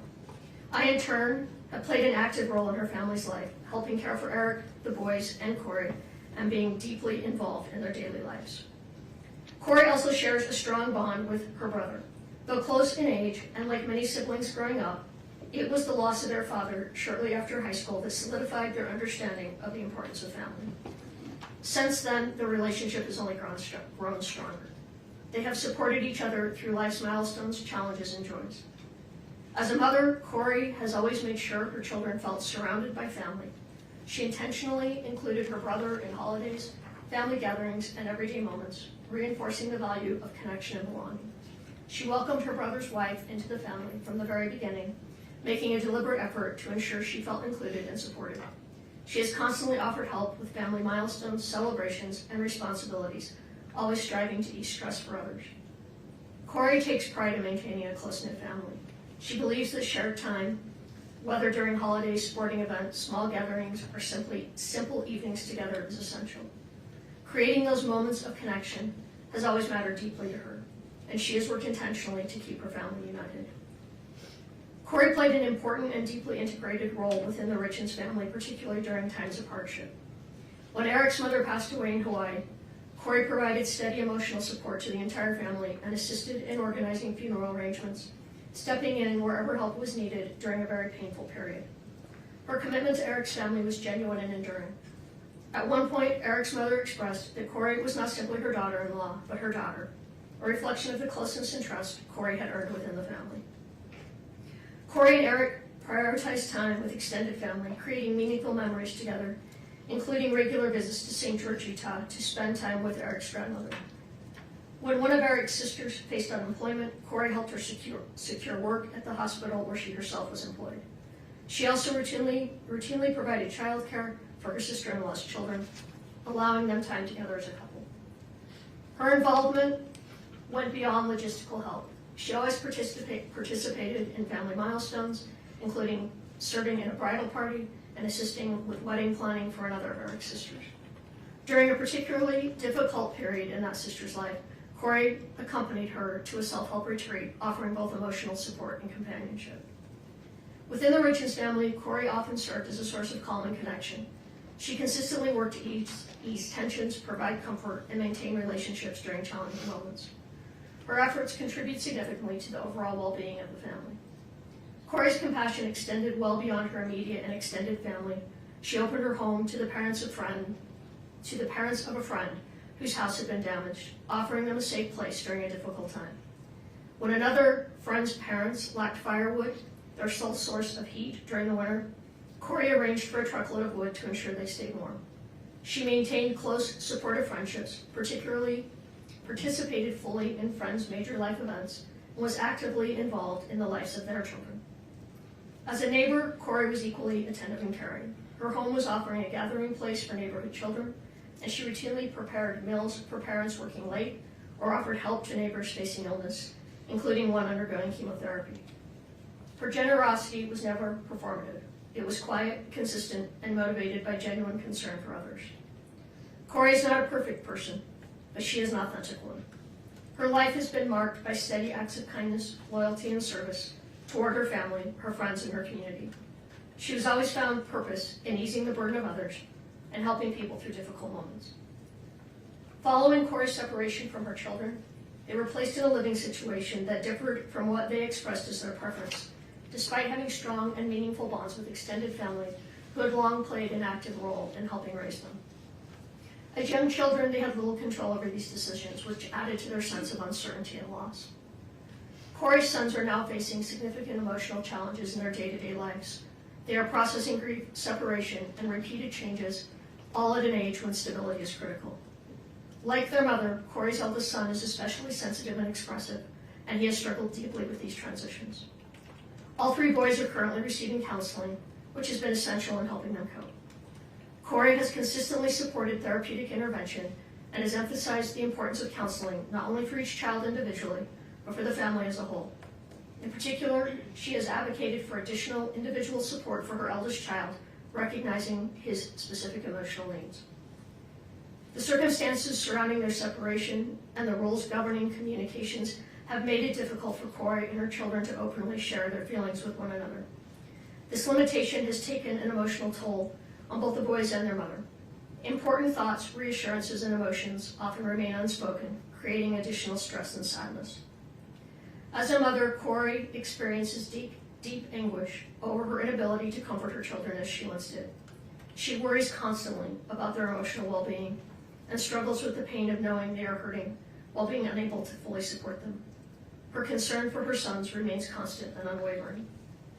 Kouri has endured profound emotional and personal suffering since the loss of her husband.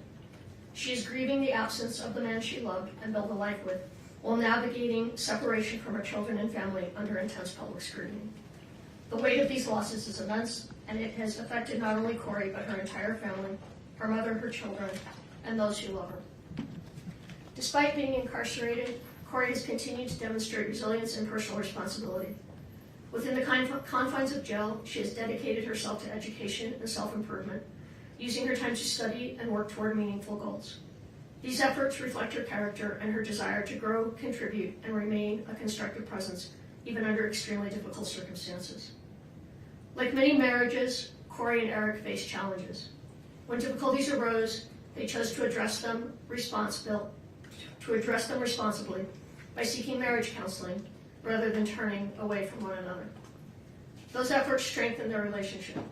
By all accounts from those closest to them, they were in a period of renewed connection and commitment, focused on their family and their future together. Your Honor, I stand before you as Kouri's mother. I love my daughter. I have known her for her entire life, not just through this case. I cannot speak to every aspect of what the court has considered, but I can speak to who she is as a human being, as a mother, and as a member of her family.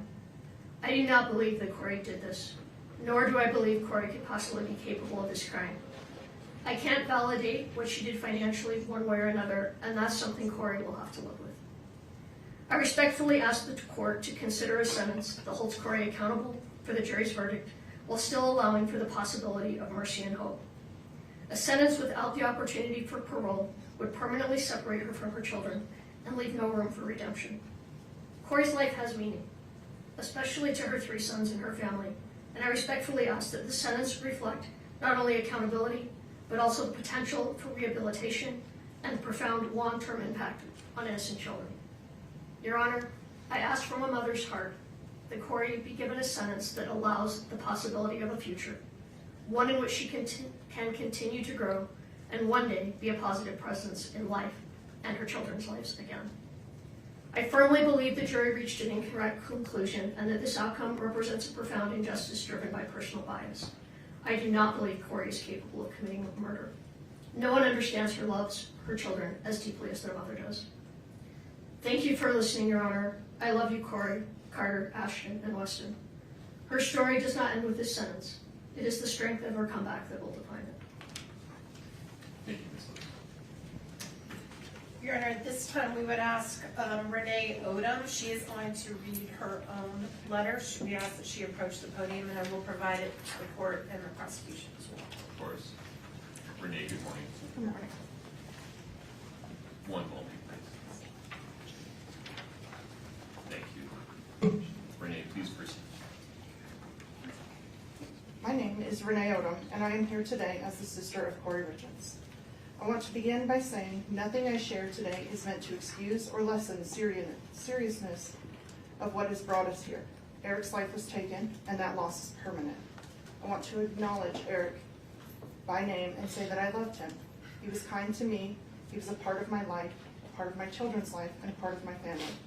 He matters deeply, and he is missed.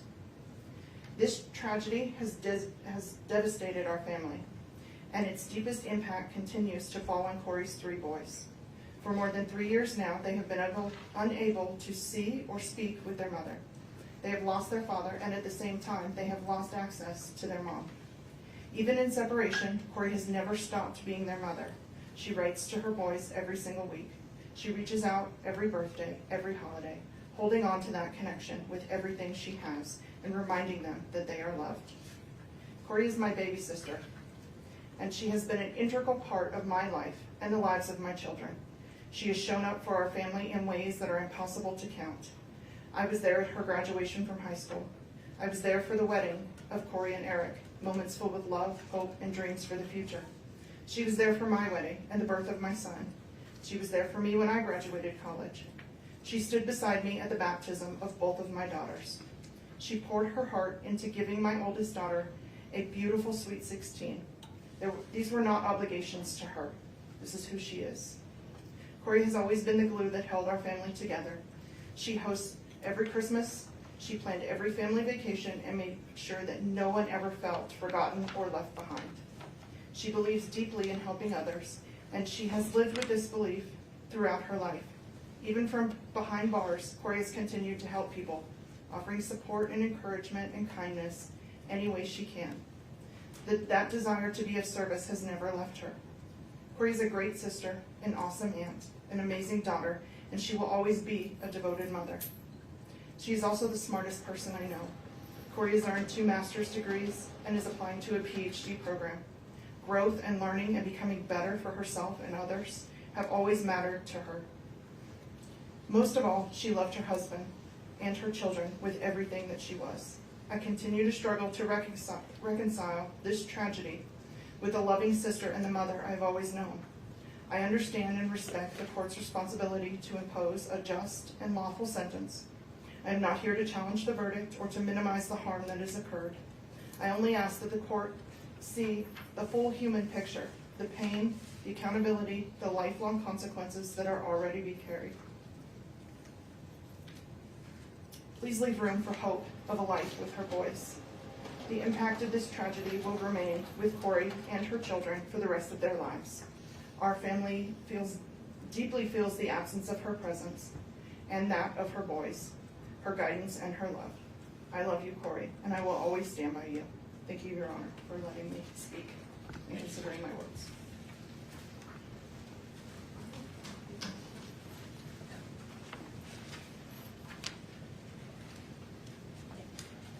Your Honor, at this time, I'm going to read a letter from Bree Darden.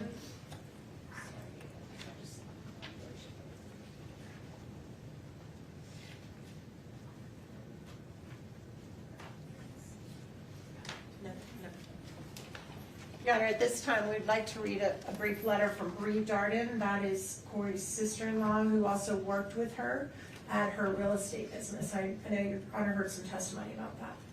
She has a newborn baby, so she can't be here.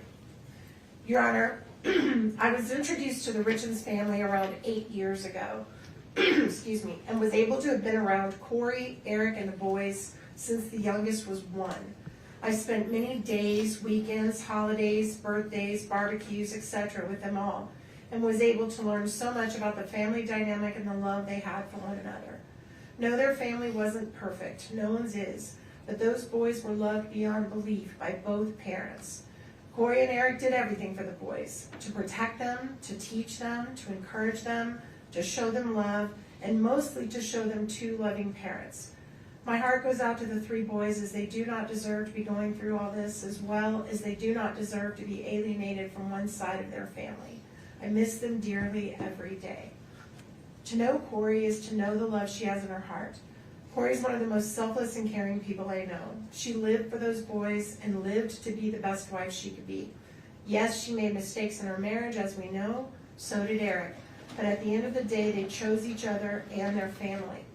As a loving mother, exceptional caretaker, and benevolent humanitarian, Kouri was truly a devoted volunteer. She never stood still when she knew she could help another, embodying the definition of true character. From the moment this sudden, unexplainable tragedy occurred, there has been a distaste for Kouri for personal reasons rather than factual reasons. From allegations made by individuals she regarded as family, to authorities not conducting a systemically correct investigation and then not being given a suitable, unbiased venire. The conclusion of this case seemed inevitable. Although I am not here to argue the verdict, I am here to help provide perspective on views you are unable to hear about. Kouri is a mother, a sister, a daughter, an aunt, widow, and at the end of the day, an imperfect person striving for grace. She is someone whom the community trusted, neighbors enjoyed, and her boys counted on as a supporter. I respectfully ask that the court consider the totality of her character and her full life history when making a determination. Your Honor, the next individual that spoke is Kouri's aunt. This is Lisa's sister. Her name is Doreen Kouri.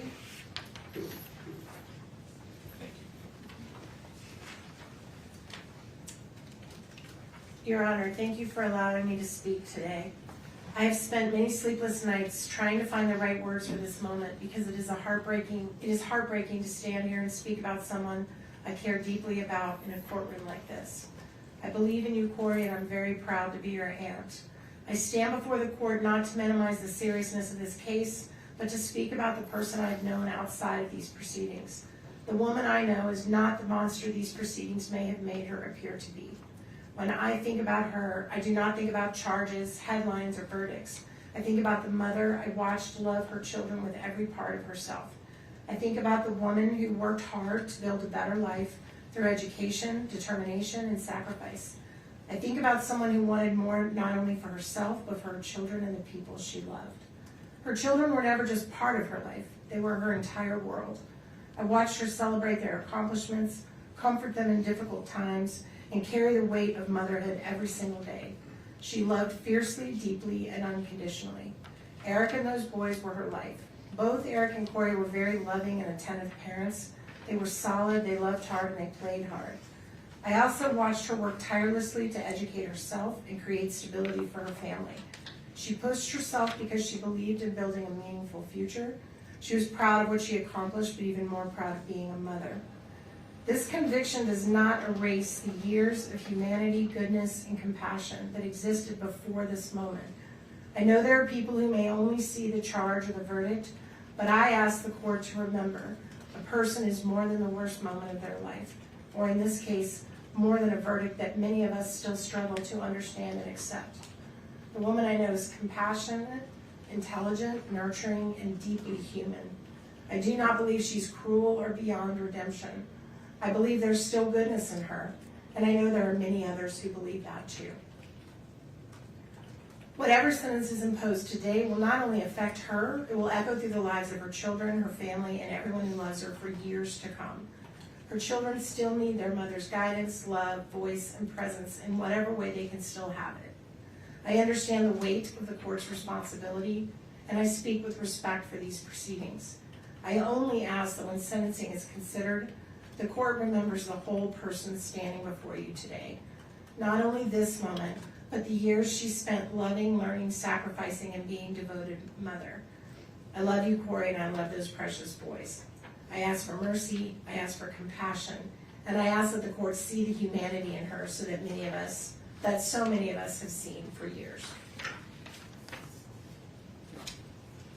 All right, the next one is an individual that did not want their name read in the public, so I'm going to provide it to the court and the prosecution only. This is a close friend of the family.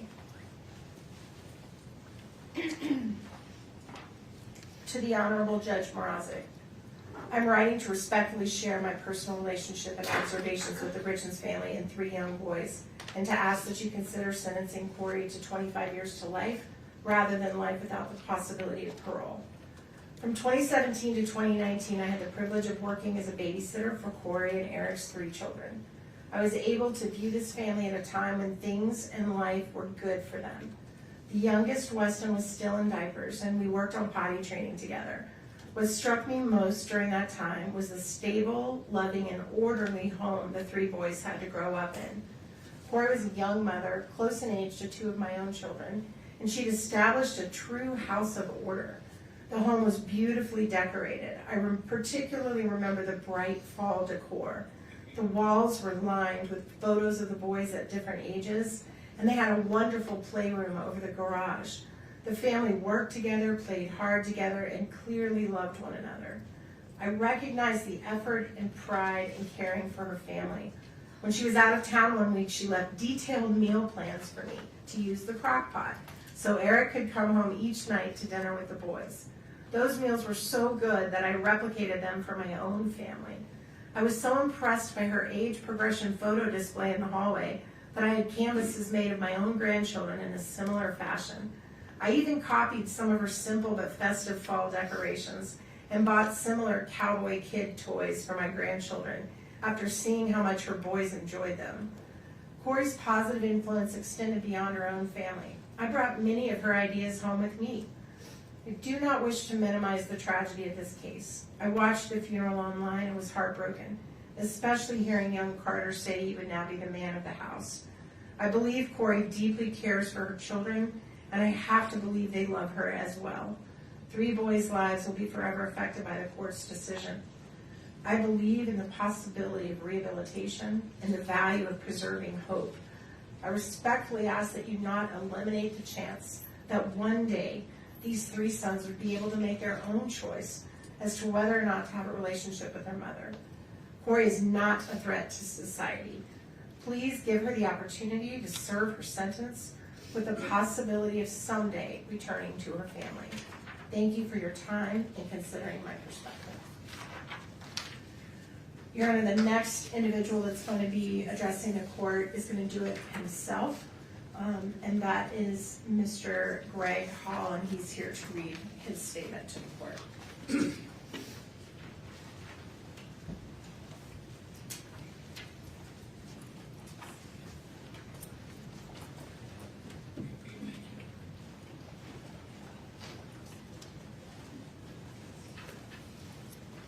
Sir, please proceed. Good morning.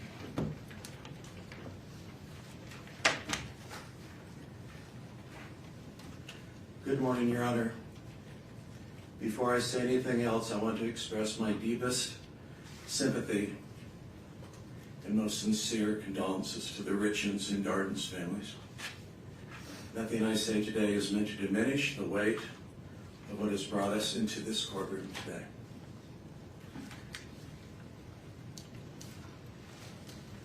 My name is Greg Hall. I have known Kouri for over 7 years, both personally and professionally. And we have stayed in daily contact by phone, text, and in-person visits throughout her entire incarceration here in Summit County.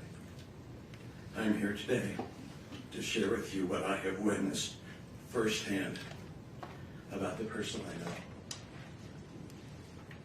In the years before Kouri was incarcerated, she made a habit of looking for people who were struggling. She not only volunteered for many years at children's schools and donated, but you've heard about the 100 pairs of snow boots, but she also did follow up to make sure that those children had clothes. She has volunteered at the soup kitchen for years and brought her boys along with her because she wanted them to teach them about service and kindness to others. When Kouri found out a neighbor had been diagnosed with cancer, she anonymously arranged for a massage therapist to visit her. When my own wife was in an auto accident, a care package showed up at our home. If a family was having a difficult time purchasing a home, she would offer to take little or no commission in order to help them. Please know that none of these things were ever done for recognition. They were done because all she ever wanted to do was good. Your Honor, what I would like the court to understand the most is that the goodness and kindness toward other people that defined Kouri before her arrest has not gone away since being incarcerated. When new inmates arrive frightened and disorientated, Kouri is the first to step in. She helps them get their footing in an environment that is unfamiliar and frightening to them. She's also tutored other inmates working to further their education. She has helped women who cannot read or write navigate through the system and draft letters to their family on the outside. When women in her unit receive bad news from home, she is the first to sit with them and comfort them. She has used her time inside to study, and she takes her studies very seriously. She has earned multiple degrees, including a master's degree since being incarcerated, because she wants to be of use to other incarcerated women who struggle with literacy, with their legal paperwork, and with the simple daily reality of being inside. She enjoys studying religion and ethics and the practical application they have in our lives. She attends weekly church services and has helped to create new programs within the jail that other inmates now rely on. She studies late into the night, every night. She prays for her boys and for her family every day. She also prays for others in need.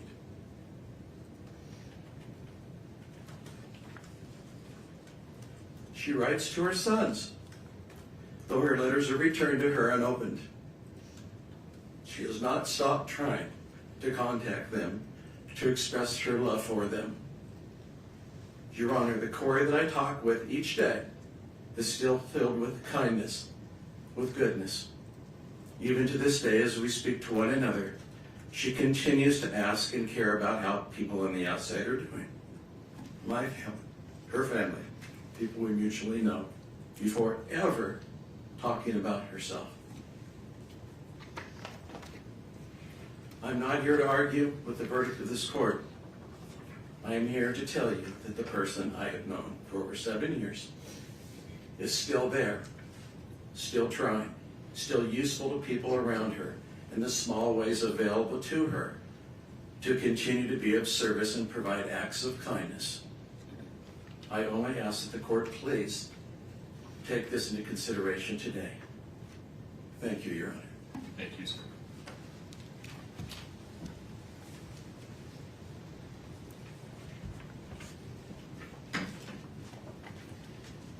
Your Honor, the next two letters are from individuals who are investors with Ms. Richins in her real estate business.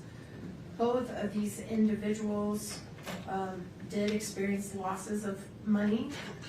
So although they may not be victims in this case, they, I guess, are technically victims in the case that is pending. So I think their perspective is important. The first one, for some reason, I only have one copy. I'm going to give just a moment for Mr. Bloodworth to read it. Then I'll read it, and then I'll hand it to the court. Thank you.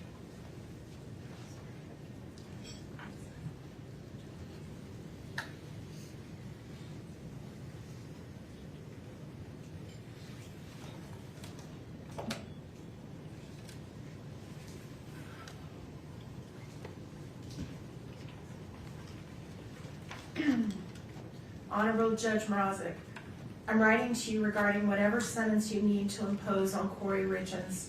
I implore you to impose the lowest sentence possible, including the possibility for parole. Due to the defense resting in this case, you and the jury only heard everything negative that could possibly be said about her from the prosecution, their witnesses, and the media. There was always another side of her that was not presented.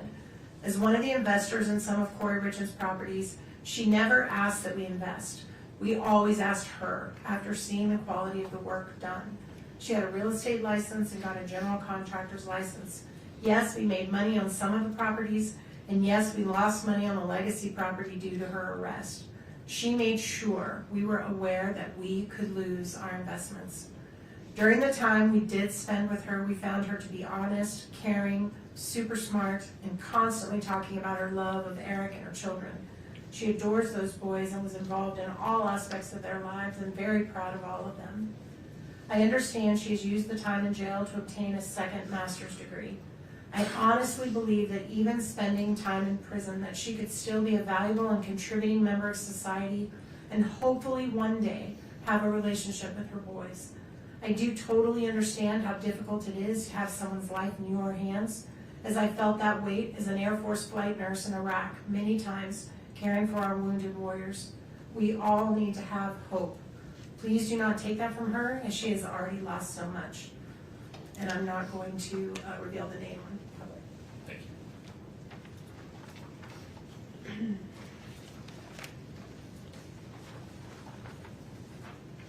The second one is also an investor, Your Honor, that did lose a significant amount of money.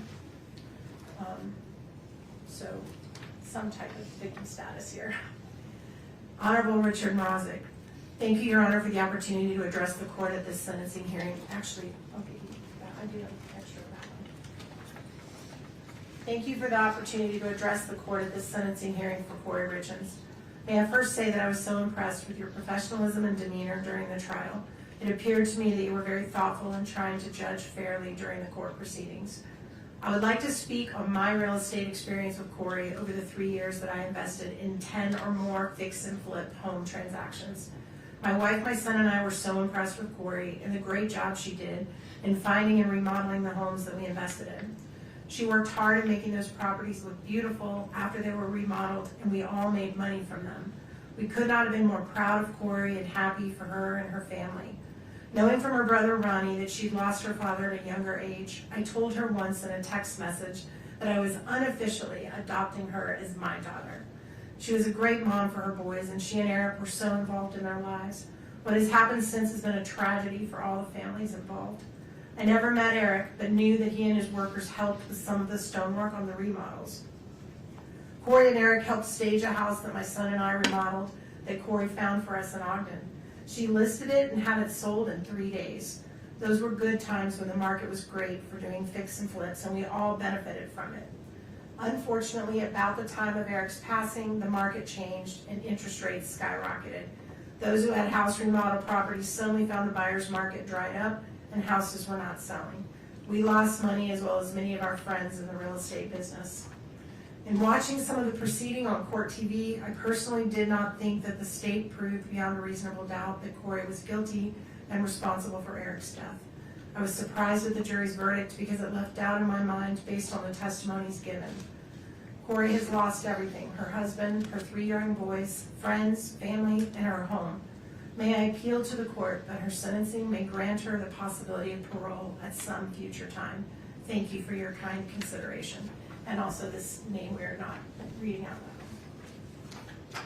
We also have several very short statements from people who have worked with Ms. Richins in the jail. These are volunteers that give their time, no money, that come to the jail to help people that are incarcerated to try to better themselves and better their lives. This first one is from the art class facilitator, Ms. Katie Fish. Dear Judge Mrazik, I'm writing to you today on behalf of Ms. Kouri Richins. I have known Kouri over the last 2 years within the context of the educational programs for the Summit County Justice Center. I facilitate an art class as a representative of Mountain Life Church. In that art class, Kouri's carried herself with ease and warm regard to the other inmates and those of us present as facilitators. While she's shown care for the other inmates, she has also been very respectful to those of us facilitating. Even when she had been carrying challenging emotions, she's conducted herself with respect and grace. I understand that my interactions have been limited and have been laced with an expectation of certain polite behavior, but it is also not just a given that inmates will uphold that same respect and decorum. She has chosen to present with ease, care, and grace. From the brief conversations we've had about her life, I do believe she is a different person from who she was before being there. I hope and pray that her heart continues to be led toward faith and transformation. Thank you for your time. The next individual is another volunteer who teaches the class of biblical truth at the jail. This individual is named Eric Aper.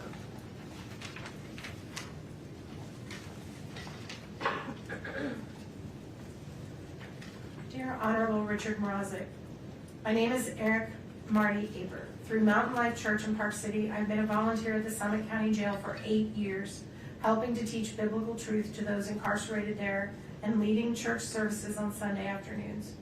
Kouri Richins has been a regular attendee of these services since May of 2023. the start of her incarceration and has shown an amazingly consistent and upbeat, positive attitude. Kouri contributes in the church service discussions. She frequently comes alongside other inmates and encourages them to attend church as well. Not only does she encourage church attendance, she also carries the applicable issues that we discuss back to the pod where she resides, looking to find the peace and love of Jesus Christ in difficult situations where the inmates live. I have witnessed her kindness in talking with and encouraging inmates that they can succeed in drug treatment programs, complete education programs, and work to overcome frustrations that come with poor decisions that end up with incarceration. Please call me with any questions or let me know what I can do to help with regards to Kouri Richins. And then the last one is also, I believe, a pastor that leads church services.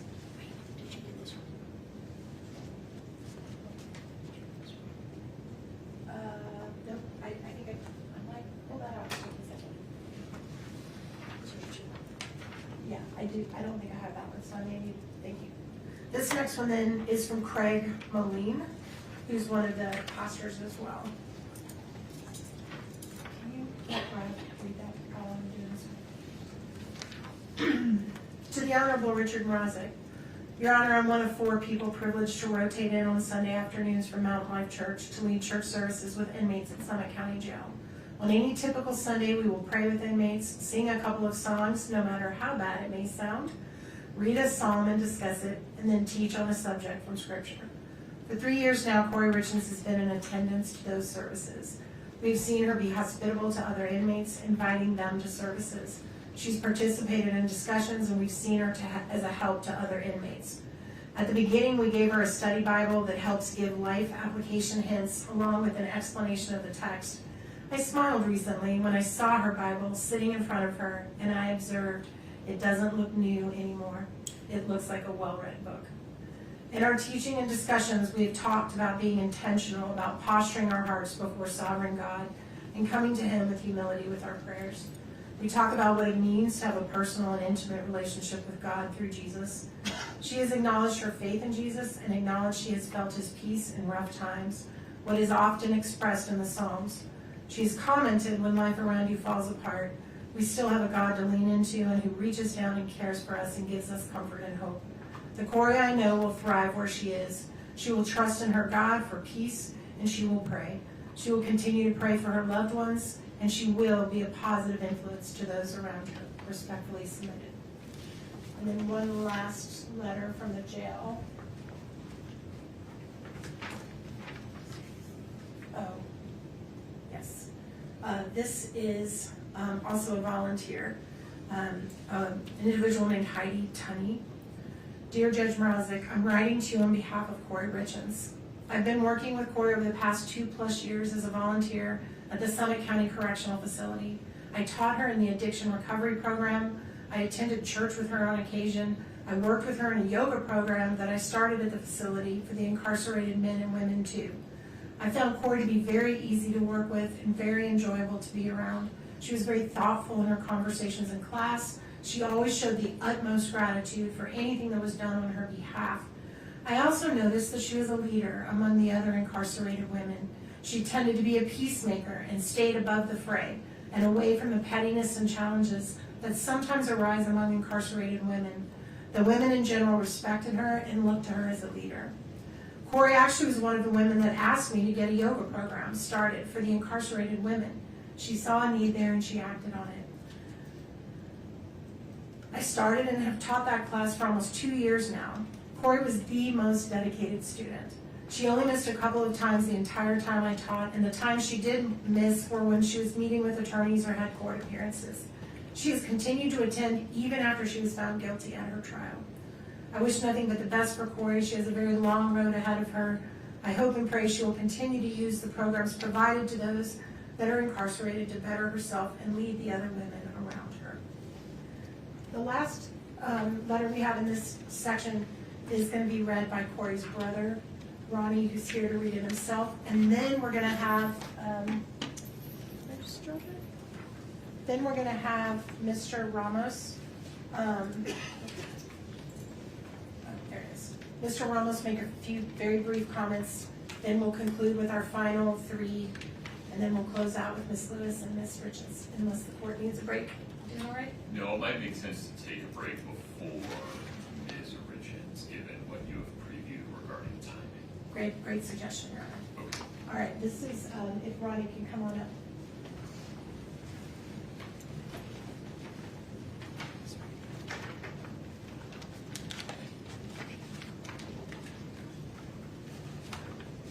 Good morning, Honor. I'd like to address the court with actually a person what I did for Kouri. Okay. Little sister, I love you. I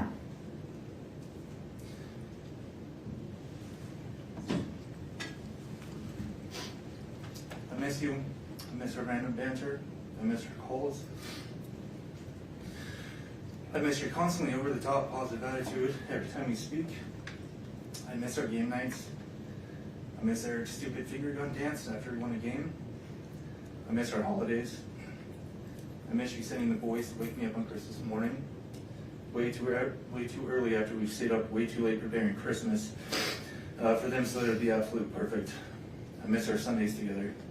I miss arguing with the boys about who's better, Messi or Ronaldo, Brady or Rogers. I miss our backyard games. I miss me and the boys running all over you at sports in the backyard and Eric getting mad because you weren't competitive enough and you were really just out there to have fun and laugh. I miss you constantly luring me into your newest ideas and getting me excited about them. I miss vacationing. I miss family volleyball. I miss playing Madden and FIFA with Eric and the boys. I miss your stupid goats. I miss the soccer games and the celebrations we created for the boys after they scored a goal. I miss Carter's smile and his obsession with goat videos. Ashton's freckles and his competitiveness. And Weston's baby blues and tenderheartedness.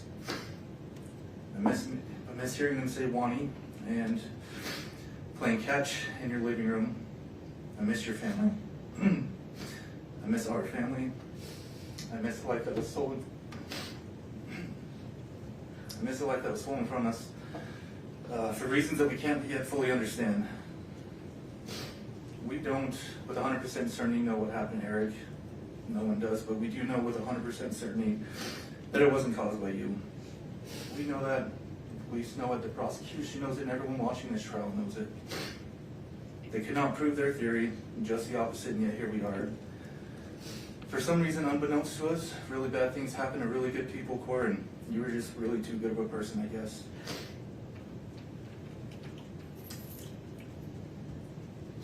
I promised Dad a long time ago that I'd always look after you, Mom, and I intend on keeping that promise. We'll get through this together, and the injustice that's occurred here in this courtroom, it'll be righted in time. Your innocence will shine too brightly to be contained once you've actually had a fair shot at defending yourself. When the day comes, I just know somehow that you're going to change a lot of lives that really need your help. And until then, little sister, just know.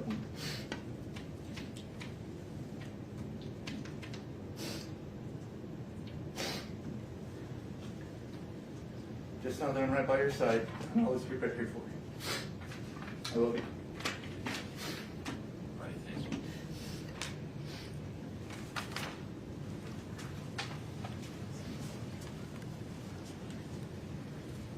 Mr. Ramos. Morning, Judge.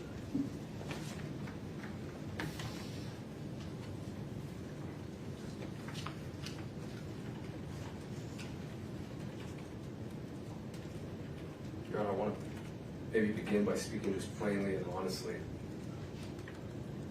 I disagree with the jury's verdict. I'm deeply saddened by the way that justice was rendered in this case.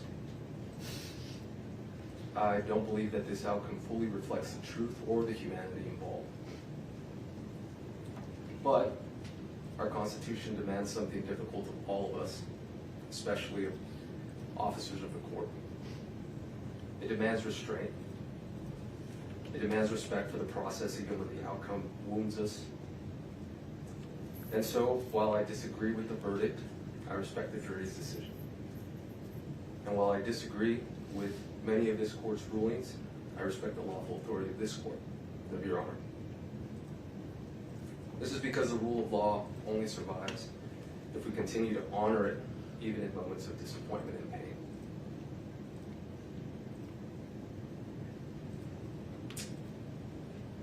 But as a Catholic, there's one authority higher than any courtroom, verdict, or government power, and that is God.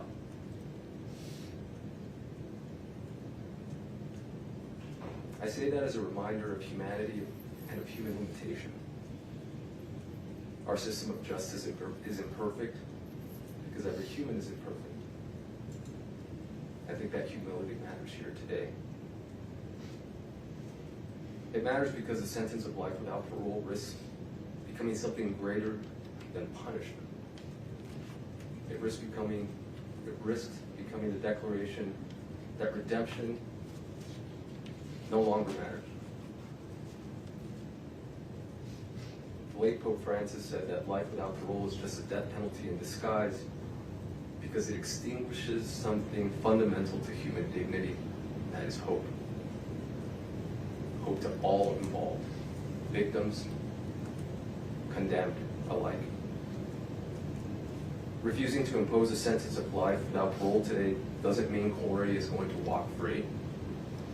It doesn't mean that she will someday leave custody.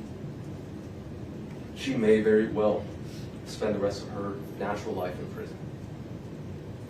It also does not mean that her victims who have spoken today, her kids, doesn't mean that they have to forgive her. They may never change their minds. They may never forgive their mother. And also, no court has the authority to demand that they do.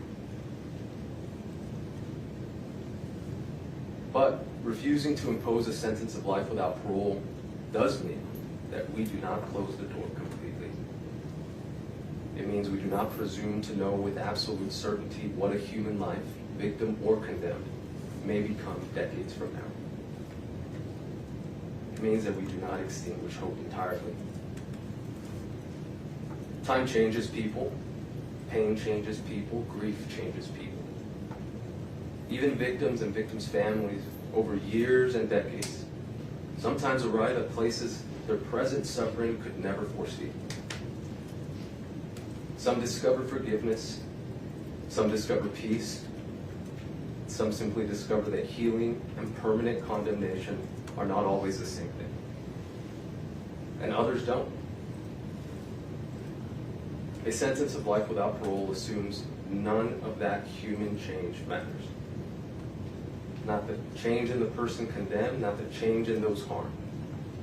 A life without parole sentence freezes every human being, victim and condemned, inside the worst moment of their life and declares that moment permanent. Our Constitution demands more restraint than that, because a real measure of justice is not what we do when mercy is easy. It is whether we preserve humanity when mercy is hardest. No sentence handed down today will undo suffering. A different verdict wouldn't have reversed tragedy. But there is a profound moral difference between saying you must be punished and saying you are beyond redemption forever. One is justice restrained by humility. The other risks becoming judgment without end. And no human institution possesses the moral certainty to make that judgment absolutely. That lies with God alone. Thank you, Judge. Thank you, Mr. Rose.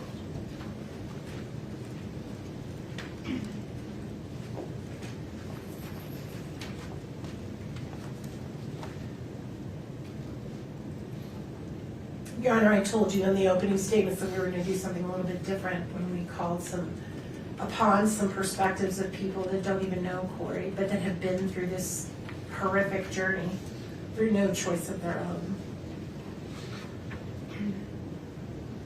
One is from a mother whose son was murdered. Again, we're going to just share her name with only the court and the prosecution.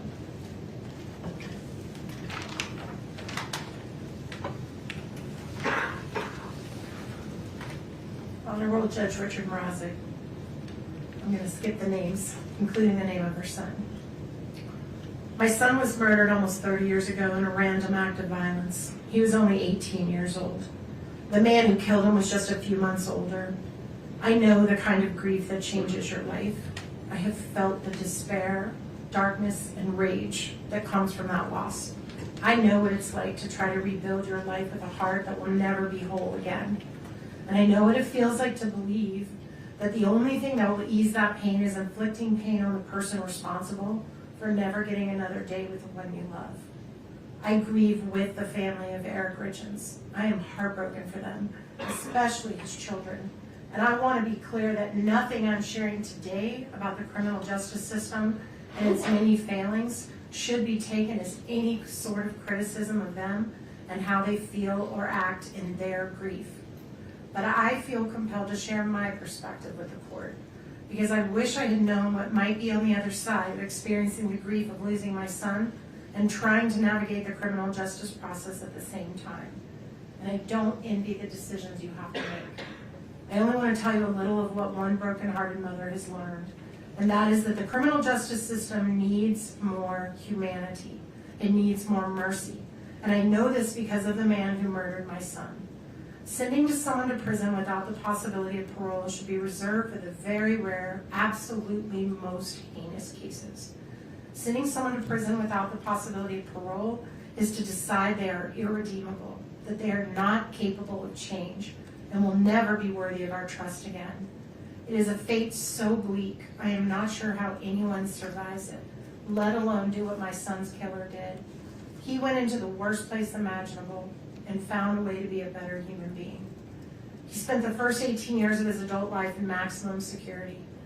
Those who are sentenced to life without the possibility of parole have few opportunities to participate in programs or work because resources are limited, and why would they waste them on someone who's never getting out of prison? The criminal justice system has gotten better and better at punishment. Mercy has almost been extinguished.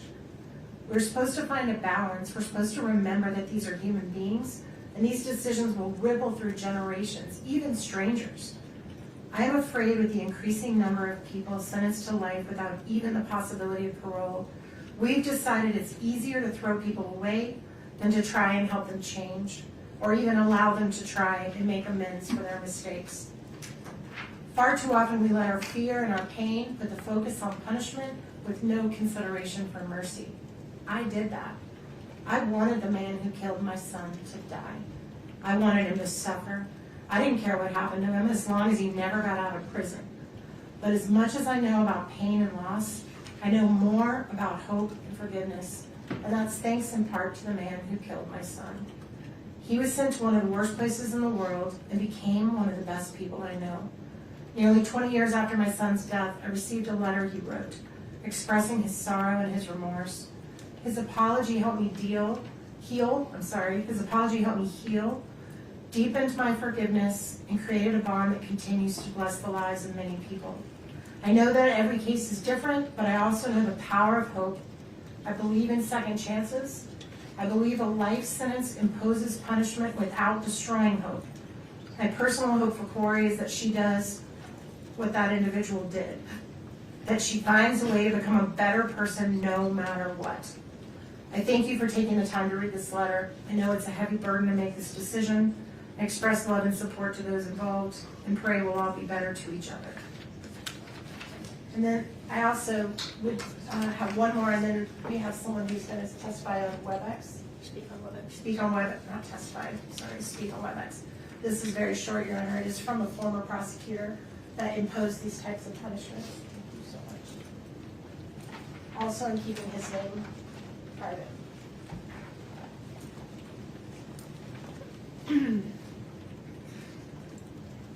As a matter of fact, I'm going to skip the very first sentence because it would reveal who he is. So I'll just let the court read the first sentence quietly. I was in charge of the prosecution of a young man who committed 2 serious homicides at the Log Haven restaurant. He was prosecuted and found guilty. He was sentenced to 2 consecutive 5-to-life terms. 20 years later, while no longer a prosecutor, I happened to be at the Utah State Prison on government business. I was given a tour of the prison industries unit, and I saw an individual sitting at a large desk in front of a bank of computers. I asked about him and was told that he was the individual who had committed the crimes at Log Haven. I was told he was a model inmate, spoke 5 languages, had 2 master's degrees from Utah State, and was used as a go-between when there was unrest among inmates. He was respected by his fellow inmates. He was indispensable at the industries and had set up the entire computer system to run the unit. Coincidentally, the very next day I was speaking with the son-in-law of the father of one of the victims. He related to me how there had been a complete reconciliation between their family and the killer of their son. They had long ago forgiven him and wondered if I could help getting him paroled. I still had connections in the criminal justice system, and I told them I would try. I subsequently met with him at the prison, and I was equally impressed with how he had turned his life around. We were able to get him an expedited parole hearing. Tragically, he died from suicide a few months later when he was falsely accused of inappropriate access of the state computer system and removed from his position into a secure unit of the prison. This case was a textbook lesson of how rehabilitation can work. He was not the same cocky druggie that we sent to prison 20 years ago. I saw absolutely no reason why he needed to spend more years in custody. Even his fellow inmates told me they were convinced he had done everything to reform himself and become a valuable member of society. I agreed. Keeping someone incarcerated when they've proven themselves is just plain wrong.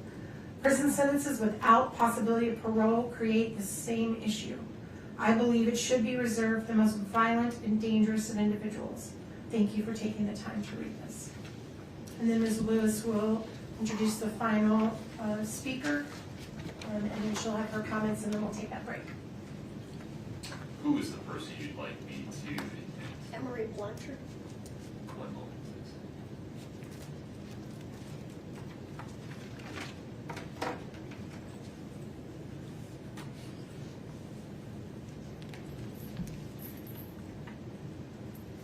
Emery, if you'd please unmute your audio, I'd appreciate it. Are we able to see her? Oh, my apologies. Thank you.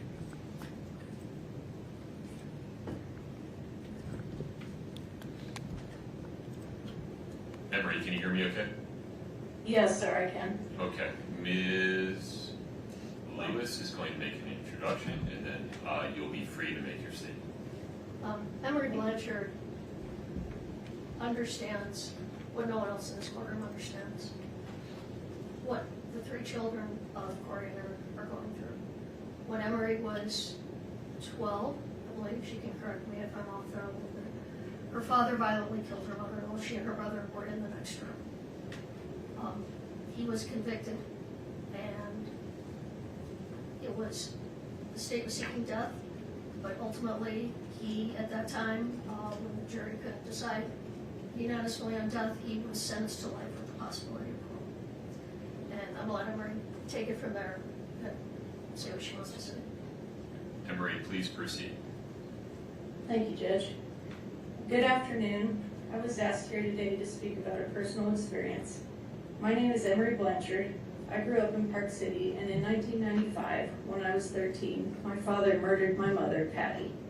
It was a brutal and premeditated murder, and I was in the house when it happened and witnessed it. It was a death penalty case, but my father was sentenced to life in prison with the possibility of parole. At the time, I wanted him to go to prison for a long time, and I didn't want to see him again. I was afraid for my life and safety as well. My mother's parents and uncle raised me. We would refuse phone calls from the prison, but my family collected every letter he sent and saved them in boxes, just in case I ever wanted to read them. In a short 4 years, when I was about to turn 18, I decided I wanted to see my dad. I had questions regarding the murder that I needed answered for my own mental health. My amazing grandmother offered to take me to the prison while I was a minor if I wanted to see my dad. I wanted to spare her from having to face the man who killed her daughter, so I waited until I was 18 and could go to the prison on my own. I didn't know if I would be fearful of my father, or perhaps even so angry that I might attack him. None of that happened. The moment I saw him for the first time in over 4 years, he simply hung his head and said to me, "I'm sorry." We both burst into tears and held each other. I felt safe and as whole as possible again in his embrace. Yes, this was the man who killed my wonderful mother, but at that moment I realized he was still my dad, and I still needed him. The next decades were good at times and very hard at times. Many years I visited my dad often in prison. Some years were exceptionally hard for me, and I chose not to see him at all. I experienced a full range of emotions, and all of them were valid. I knew for my own health and peace I had to learn to let go and forgive. No easy task, but this is when I truly mastered empathy and compassion. My father served 25 years until his first parole hearing. I was for parole, but nevertheless he was denied and given another 5 years. At his age, I knew it was a death sentence, and it was. Just last year, after 30 years of incarceration, he died 4 days shy of his 81st birthday. My second worst nightmare came true, the first being my mom being murdered. I was not able to see him while he was dying. There was no compassionate release. Some may say he deserved that, and maybe he did. I can tell you that no amount of time served ever made this situation right. 20 years, 30 years, and even death. None of it can bring back my mom or repair the immeasurable damage that he caused me and my family. Once 20 years had passed, my grandmother even said to me, "It's been long enough. You want your dad." I wanted my mom, but I did still have a living parent, and I needed him. I don't tell you this story to tell you how to feel or that I understand how you feel. I'm offering that hearts and feelings can change over the years. To honor my mother, I'm a victim advocate who supports people in domestic violence situations, and I now help people with PTSD heal at my ranch in southern Utah using nature, horses, and farm animals as teachers. I teach compassion for humans and animals alike, and I found a way to turn my pain into purpose. But I will tell you honestly that life is still hard, and losing both of my parents at that young age harmed me greatly and left me with a very sad and lonely heart. No amount of prison time made me feel better, and in the later years my father's incarceration wore on me severely. What I will leave you with is this: hold tightly to the good memories of your father, and in time, perhaps your mother too. Cling to your family and siblings for love and support. Please let love reside in your hearts and not hate. I pray for your family and for your peace and healing, and thank you for allowing me to speak today. Emery, thank you very much. Thank you, Emery.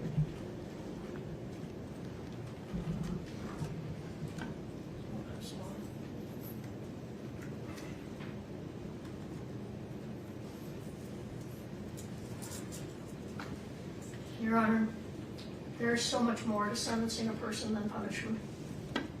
That is why in sentencing someone, the court must consider the totality of the circumstances, the whole person, and who that person is beyond their worst act. In their sentencing memo, the state cited to State v. Holland, which was a death penalty case. The state quoted the court as follows: "The psychological reality is that aggravating circumstances in first-degree murder cases will virtually always outweigh mitigating circumstances."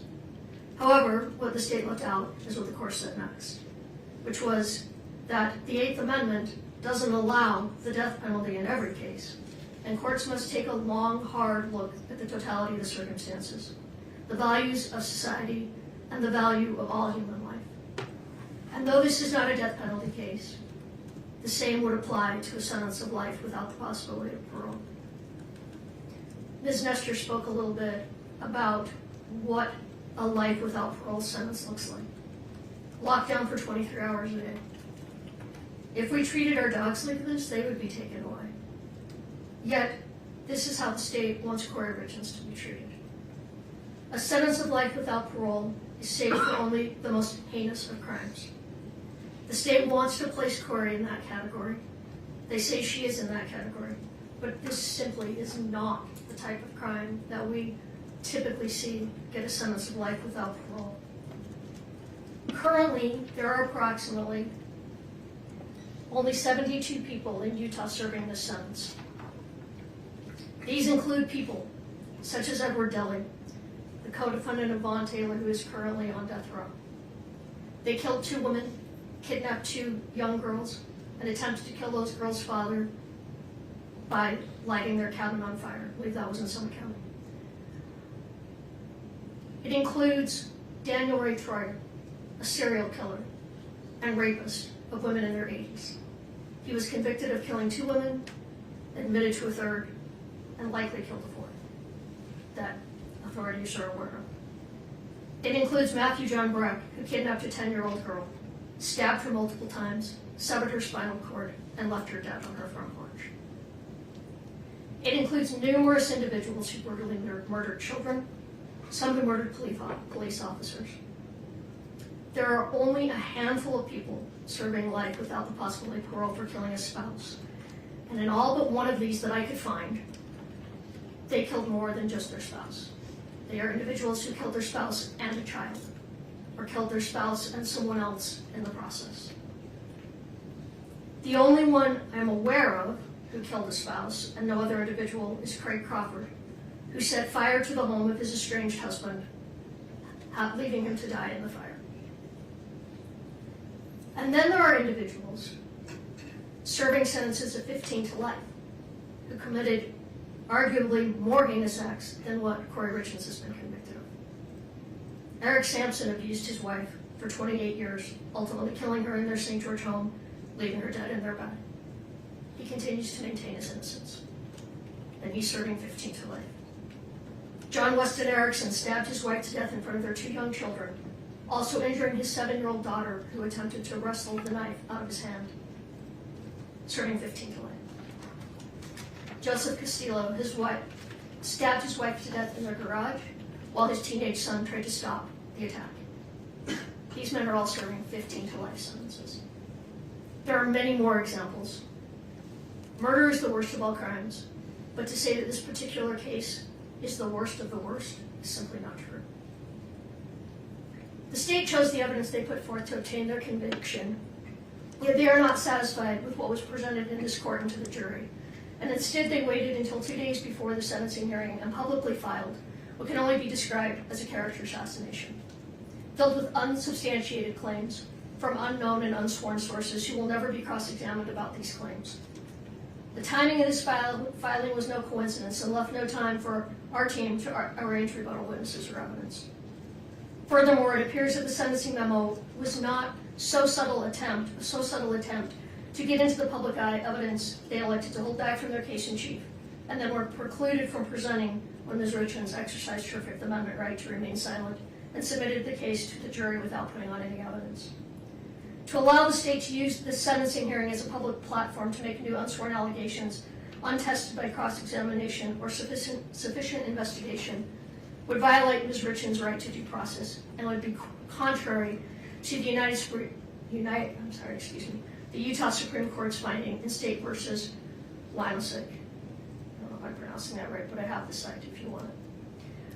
Which stating that the Due Process Clause of Article 1, Section 7 of the Utah Constitution requires that a sentencing judge act on reasonably reliable and relevant information and exercising discretion in fixing a sentence. The state's memo should be stricken in its entirety and not considered by this court.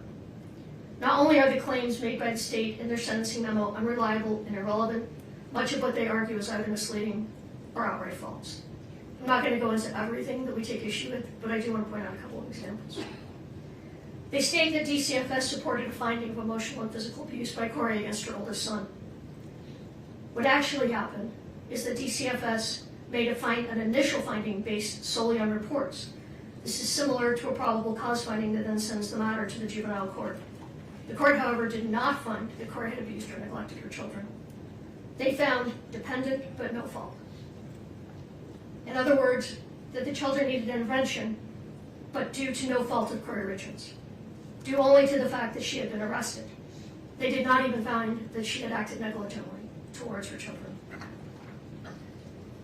The state put forth at length what they believe Kouri's middle son, AR, would have testified to had they been able to call him in rebuttal. Although it is true that Ashton said these things 3 years after the death of his father and after conversations with Eric's family members, this is very different than what he said to law enforcement immediately upon Kouri's arrest a year after Eric's death.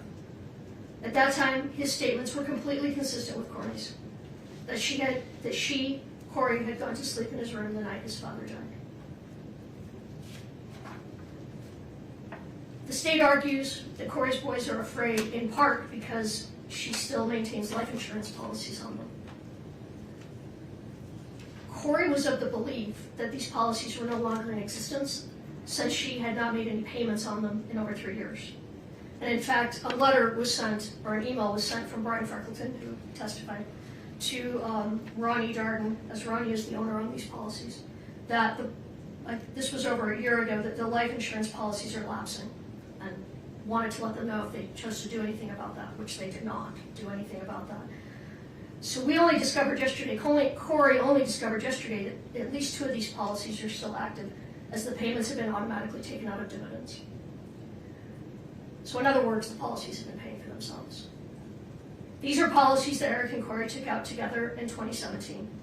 However, now that Kouri knows that these are still active, she will cancel them. Hopefully, in all sincerity, this will be one less thing for those boys to worry about. Kouri never asked her family to report criminal activity or asked for criminal prosecutions against any of the Richins family or against Cody Wright. She never asked family members to file bar complaints. And until yesterday, neither Kouri nor anyone from her team had ever heard anything about a dating profile being set up online in the name of a lead detective. She did none of these things. And if they were done by others, it was not at her request. We are asking the court to discount any and all allegations in the sentencing memo that have not been previously raised in court in order to stricken from the record. The court does have before it reasonable and reliable testimony from individuals who know Kouri or who have unique perspectives on the sentence of life without parole that may assist this court in discerning the appropriate and proportionate punishment in this case. The testimony of these individuals revealed that Kouri is so much more than what she has been portrayed as in this case. Everyone who was around her says she was a wonderful mother, just like Eric was a wonderful father. The state argues that she shows no remorse. Kouri has remorse, and she has regrets about many things, and you're going to hear some of those when she speaks. However, she cannot show remorse over something she did not do. She maintains her innocence and has every right to do so. Having said that, however, she stands before this court today convicted of the crimes charged, and she fully understands that. So sentence her on what she was convicted on, not what the prosecution says about her character. As much as they think they know her, they do not. They do not know Kouri Richins. Like Alex said, we are saddened by this case. We are saddened by the verdict. I respect the court system so much. I come from a family of judges and attorneys and was raised with the utmost respect for our justice system. I disagree with the verdict, but I respect it. I have to say though, in all the years of practicing, which are now quite a few, this is the first time I've had a client convicted that I believe to be innocent. It was much more painful than I would have anticipated. Over the last 2 years, our team has got to know Kouri. Kouri is one of those clients, very few clients, and I've represented thousands of people. Most of them you don't remember. Many of them you don't like. Many of them, some of them, you feel are dangerous. But Kouri is different.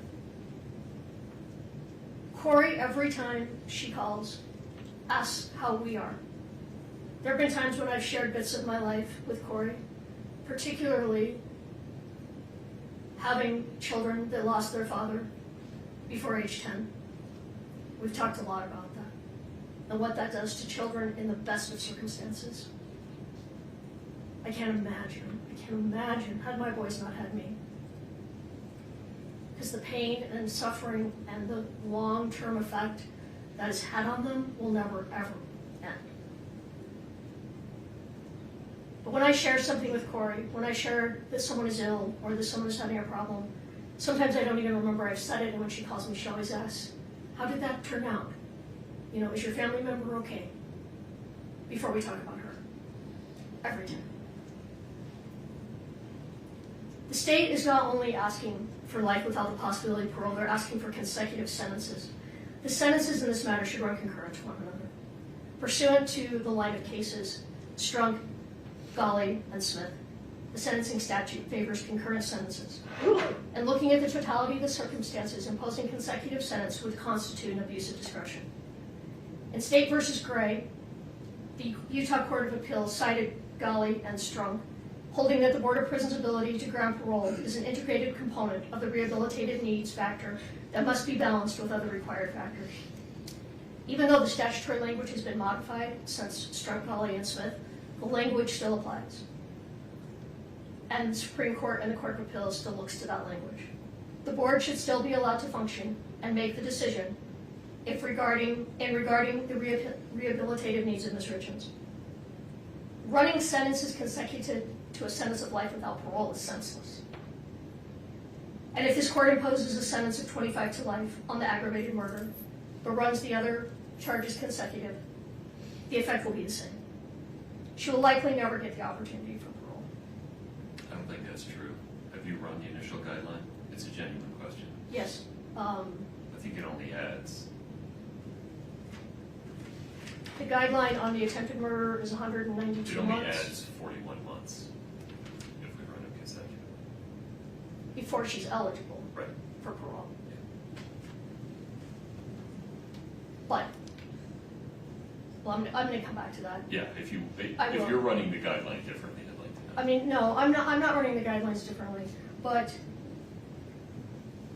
the sentence is, well, I talked about this. I understand your larger point, and I apologize for That's interrupting okay. you, but if you do have a different running of the guidelines, those forms are not obvious, I'd appreciate it. Well, I would say a sentence of 25 to life, and then if she serves additional time, does not guarantee parole. And I'm going to talk more about that. Okay. And it's almost unheard of for someone to be paroled at their first parole hearing on these serious offenses. And looking at the totality, there are mitigators. Kouri had no criminal history at the time of Eric's death. She was involved in positive ways in her community. She volunteered regularly. She headed up a sub for Santa every year. She was a friend, a daughter, and a mother, and excelled in these roles. She educated herself. She was involved in every aspect of her son's lives. There is no reason to hold her in prison for life. We asked this court to impose a sentence of 25 years to life. When you put aside all of the media, all of the entries, and you look at the crime she is convicted of, this is an appropriate sentence. A sentence of 25 to life is not a sentence that guarantees the release of Kouri Richins. It is not saying that she even should be released. What it is saying is that the decision whether she should be released is a decision for someone else to make on another day. A day that will be, at a minimum, 25 to 30 years in the future. A future that could look very different than today.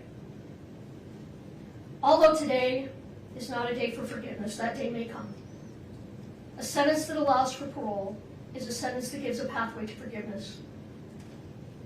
You heard from Emory Blanchard, the only person in this room that understands what the Richins boys have been through.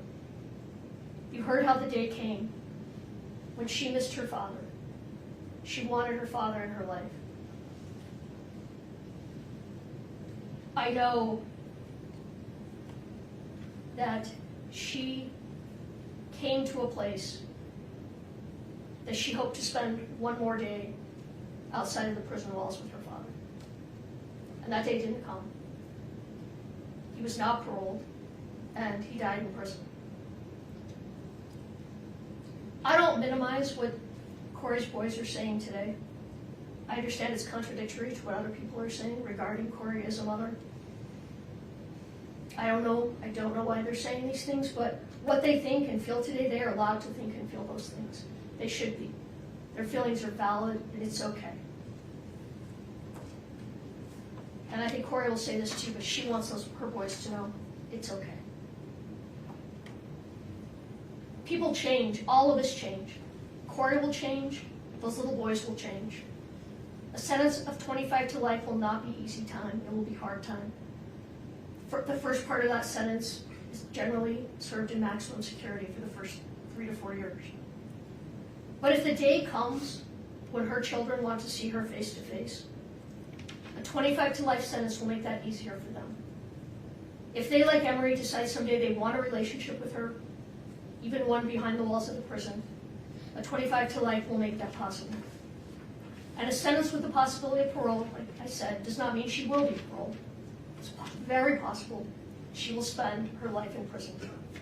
And quite frankly, if her case does not come back on appeal, and she is in prison and she maintains her innocence, parole is highly unlikely. But the Board of Pardons is uniquely qualified to make that decision. That is their job. And it is a particularly important job in the most serious of convictions. They will be the ones looking at a woman who will then be in her 60s or possibly 70s. They will decide if she has been rehabilitated and if she is a danger to the community. These are not decisions that can be made today. We don't stand here today asking you to give her a second chance. We ask you to let those best qualified make that decision when the time comes. When Kouri's and Eric's boys are grown. When they can tell the board if they feel the same way that they do today. You heard a letter read today from a woman who once stood in the shoes of the Richins family. At sentencing, she wanted life without parole for her son's killer. Now she does not. She has changed. Her views of prison have changed, and her feelings towards the man that took her son's life has changed. But a life without the possibility of parole, the sentence cannot be changed. If Kouri and Eric's boys someday change their mind, and it is too late to say something different than what they've said today, this day will become one more day that haunts them. If in 30 years they still do feel as they do today, they will have the opportunity to express those feelings. But don't allow their statements at age 9, 12, and 13 become another tragedy, another trauma that they may end up suffering as adults. A sentence that doesn't allow even the possibility of parole is a sentence that tells the world there is no hope. There is no growth. There is no change. There is no room for forgiveness. There is no room for love. That we are all our worst act and will never be anything more. And that is not the human experience. In a world where humanity is waning, act with humanity. In a world where hatred is encouraged, act with kindness. In a world where forgiveness is seen as a weakness, act with compassion. A sentence of 25 to life with the other charges turned concurrent reflects the seriousness of this offense, takes into consideration the totality of the circumstances. Further, it follows the recommendation of the pre-sentence report, and it is the appropriate sentence in this matter. Thank you. Thank you, Ms. Dixon. It is 12:55. We're going to take a break until 1:25 to make sure Ms. Richins gets an opportunity to use the restroom and eat something. Mr. Bloodworth, you look like you have something to say. Your Honor, does the court want to hear from the state one last time before she allocates? I do not. I have this firmly in hand. I would like to make it clear, in case there was any ambiguity, that the court has considered and is denying defendant's request to strike portions of the state's sentencing memorandum. There should be Kleenex up there if you need it. Is there do you want water?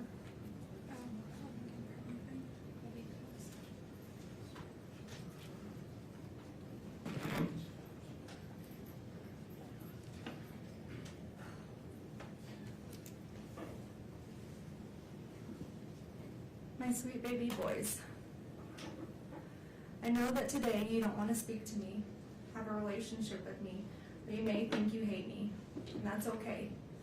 I will never be angry at you for your feelings. When the day comes that you're ready, I will be here for you, waiting for you and loving you. But I need you boys to know and understand that I have been desperately trying to get in contact with you any way that I can for years. That all of my communication has been completely cut off from you since early 2024. And now I will use any opportunity I can to get a message to you. Even if that means sharing it publicly to the world, fully restrained, in my jail clothes, in one of the most horrible situations possible. I don't care, and I'm not embarrassed or ashamed by any of it. All I care about is you boys. I will do whatever it takes for you to hear the truth from me and to come home to you. For the time being, I don't know when that is or when my next opportunity will be.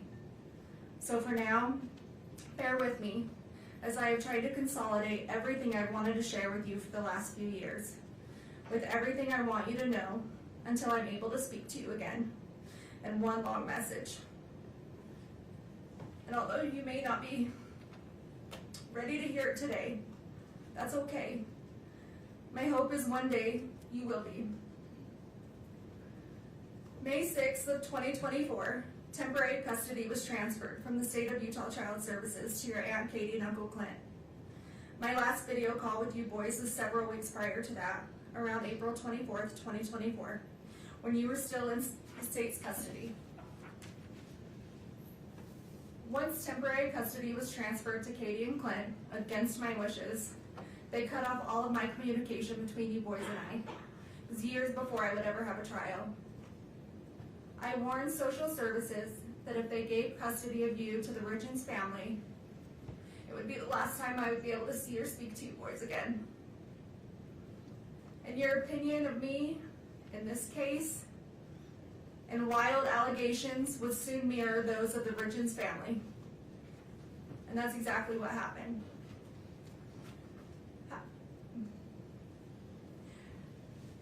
You need to know the Darden side of the family fought a long, hard battle for custody, but was eventually ignored and denied. Since temporary custody was granted to Katie and Clint, they have not allowed me to see or speak to you. No more video calls, no more visits. They blocked the phone number for the jail so I can't call you. Birthday cards, Christmas cards, the letters I would send you boys, they were all returned or rerouted.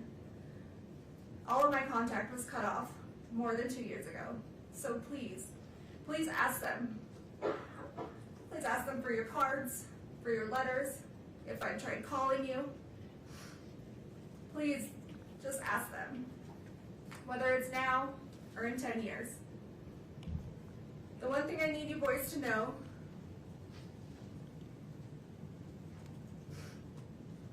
is I did not abandon you. I did not just walk out of your lives one day to never return, to never call, to never show up. Regardless of what anyone tells you, I would never ever leave you boys. And I am so sorry if for even 1 second you thought that I did. If for even 1 second you thought that I didn't love you. Because that couldn't be further from the truth. You boys are my world, the reason I continue to wake up every day and fight to come home. You're my reason for living. I understand that you're in a difficult situation, mentally, emotionally, and physically. I understand you guys have been through an extremely difficult time this past 4 years. You should never have to deal with such tragedy, and I am so, so sorry that you are going through this. You boys have the right to be angry, and sad, and confused, feel in survival mode, have questions. All of this is completely valid. Your feelings are completely valid. And one day, when this is all over, we can sit down and talk about all of this and sort it all out. And I promise you boys, one day it will be over. I'm not perfect. I have succeeded and I have failed. As a person, as a wife, as a parent. We all do. I have done plenty of things I am not proud of. Some I regret, some I don't. Some I'm ashamed of, and some I'm not. I regret things I have done right in my life to later find out they were for the wrong people. I have said things I shouldn't have. I have done things I shouldn't have. Sometimes I haven't said what I should, or not meant what I did say. There are things I can't change, and long overdue apologies that I owe. There are would'ves, and could'ves, and should'ves. We all have them. We have all done them. And you boys will too one day, but in your own way. And that's okay. That's life, and we're human. Nobody is all good or all bad. We just get portrayed that way. You're going to succeed and achieve amazing things in this life. You're also going to make mistakes and fail at some things. But use those opportunities to grow and to learn. They do not define you, and don't ever let other people make you think that they do. We are not defined by our best or our worst moments. We fall somewhere in the middle, ever evolving, and you boys are ever evolving. Secrets diminish self-respect. They lose trust. They make us lose ourselves. I fell in love with someone who wasn't your dad. Your dad fell in love with someone who wasn't me. I did things behind your dad's back. He did things behind mine. Don't keep secrets. Always put your spouse first. Your dad and I didn't always do this, but don't be like us in that aspect. We made mistakes that I know I regret, and I'm sure if he were here today, he would say that there are a few things he regrets as well. Marriage is hard. Marriage takes work. Marriage takes love. Big love. Deep love. And you may think about divorce, and you will have fights, but then you will make up, and you will forgive each other. Because when your love is enough, your love keeps you together. Your love is all you need to ignore the noise. And your love never fails. Sometimes your dad would want to throw in the towel on our marriage, or I would want to throw in the towel on our marriage. But we never did. We always found our way back to each other. I would pick up his towel, or he would pick up mine. We'd hand them back to each other and start again. Because our love never failed. We stopped keeping track of each other's wrongdoings, and we forgave, and we moved on, and we loved. And if I had to relive all of those hard days all over again, I would do it without question. Your dad and I were a lot of things, a mess of sorts sometimes. But we were this crazy, beautiful mess that made us a family, because our love was enough. Our hard days never outweighed our good days. Our weak moments never outweighed our most memorable happy days. We always laughed more than we cried.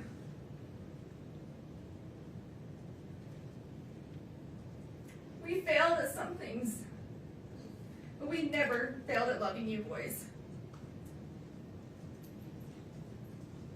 Our love was enough to make our house a home. Our love was enough to stay together, to raise you boys. Our love was enough to forgive each other when others said that we shouldn't. To do things for each other others may disagree with. Our love was enough to protect each other, even though it may cost us everything. Love can make you lose yourself. Sometimes it makes you do things you know you shouldn't, but knowing it's not wrong at the same time. Because your spouse is your person, and your love is enough.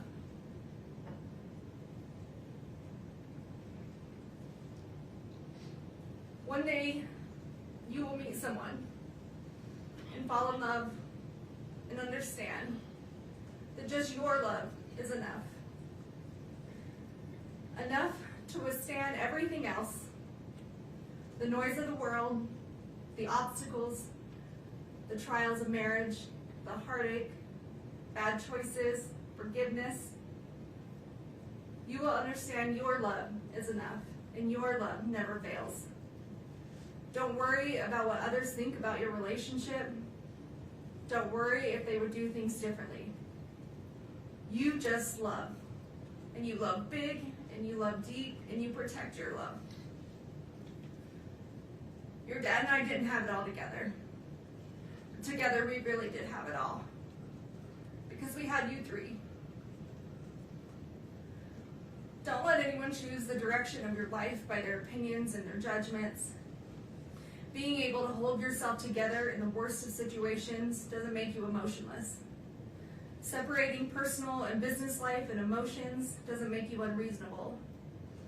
Resentment can get the best of others. Don't let it get the best of you. People will always have a lot to say about lives they've never lived.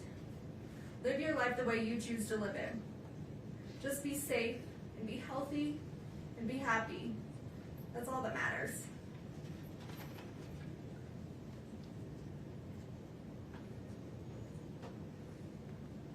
Sometimes people will want you to believe that life is simply black and white. That situations are black and white, but they're not. Life, situations, they are full of color.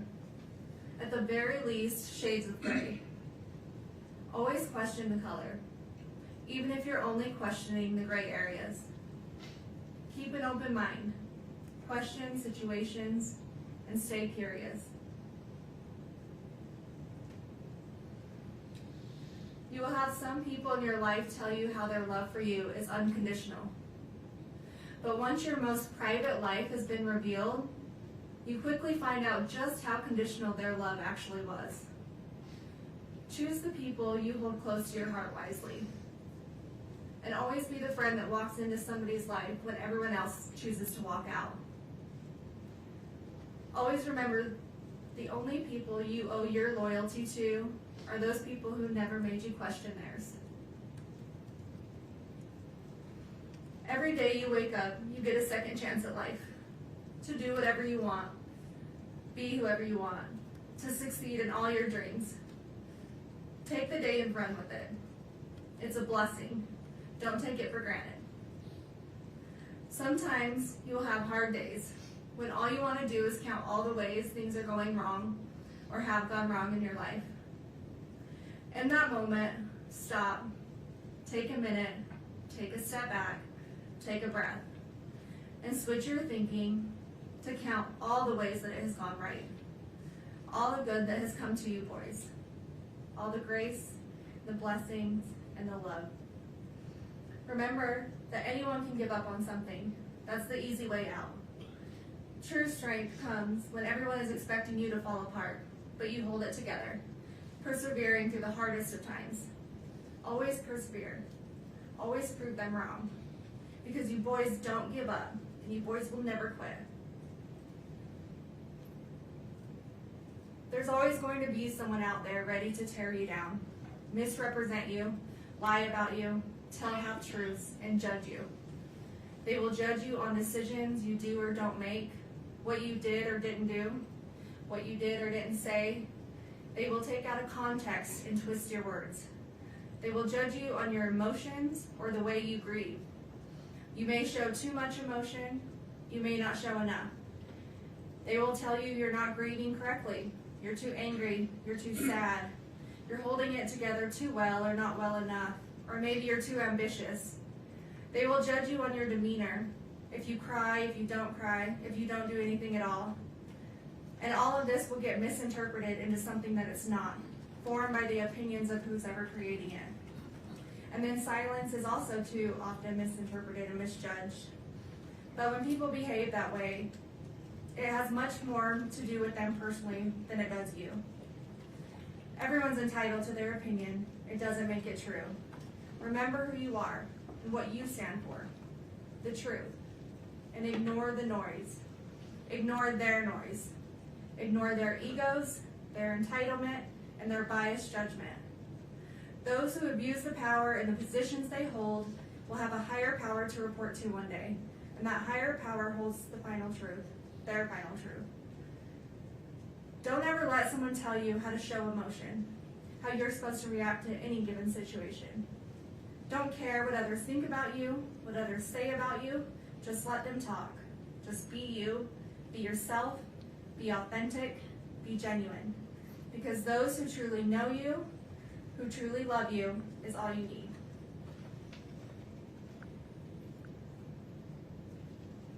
Forgive those who turn their back on you, but never forget. Don't hold hate in your heart toward others. It only brings you down more than it does them. Apologize when you're wrong, even if that apology is long overdue. You can't change what you can't change, and you can't change the past. But you can take accountability when you mess up. Admit when you make a mistake, even when it's embarrassing or humiliating, even when it can ruin relationships, careers, or your integrity. Be honest with yourself and those you need to.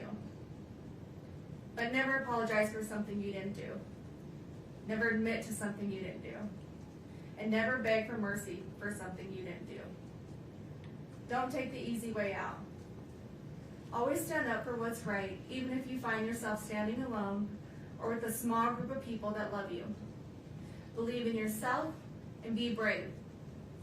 Never give up on your fight, no matter how long it takes, months, even years. Never give up on truth, justice, and the fight of corruption. When something is broken, fix it. When something doesn't make sense, question it. If money is paying for it, follow the money. Your brothers are your best friends.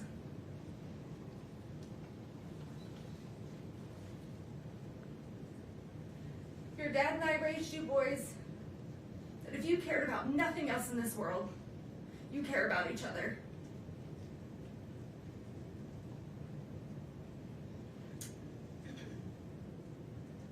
Your brothers will always be there for you. They will always be your brothers. You love them, you protect them, you take care of each other. You support each other, you help each other, and you trust one another. You be loyal to one another, and you keep each other safe and healthy and happy. And you stay together no matter what.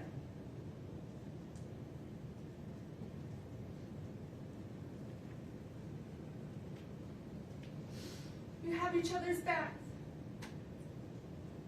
Be patient with one another.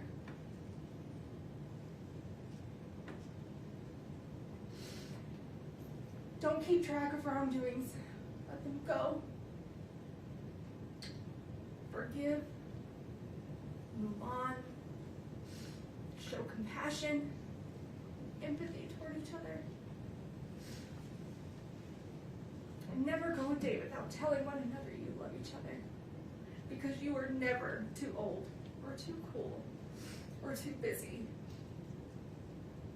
to love each other.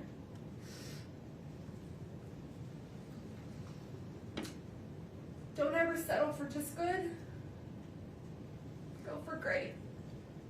In school, in your career, in hunting, in fishing, in your relationships, in your goals. Exceed expectations. Be like your dad. Be generous. Be charitable. Stay humble. Give when you have too much.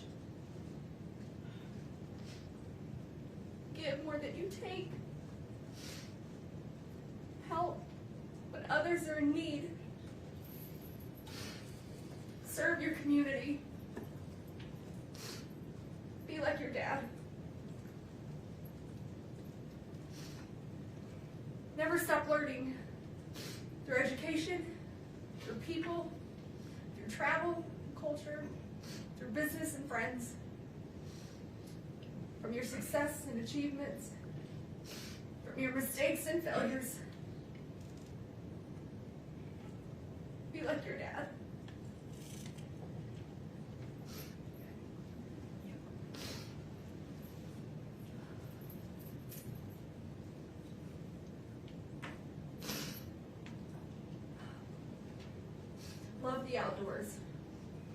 Find your peace, your therapy, your heart and soul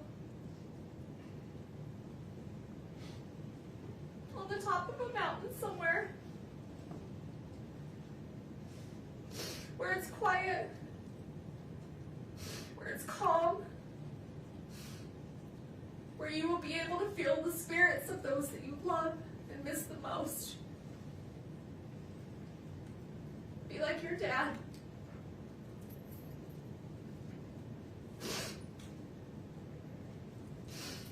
Laugh. Laugh often. Laugh loud. Laugh when you want to cry. Laugh when you're mad. Have that laugh that everyone recognizes and no one will ever forget. Even when you're gone. Be like your dad.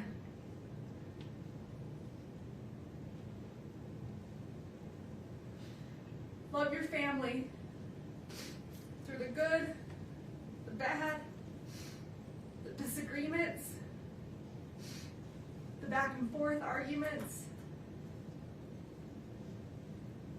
Choose forgiveness. Choose love. Choose happiness. Be a loyal brother.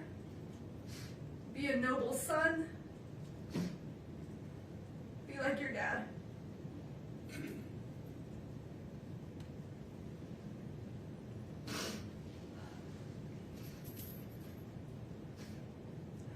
Have the hobbies that bring you excitement and joy, that give you a break from life, but build your life full of people and family who you love and that love you. Build a family that makes you happy to come home to every day, with a career that makes you hold your head high.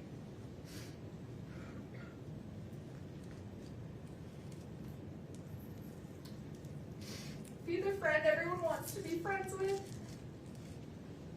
the dad that everyone wishes they had. Be like your dad.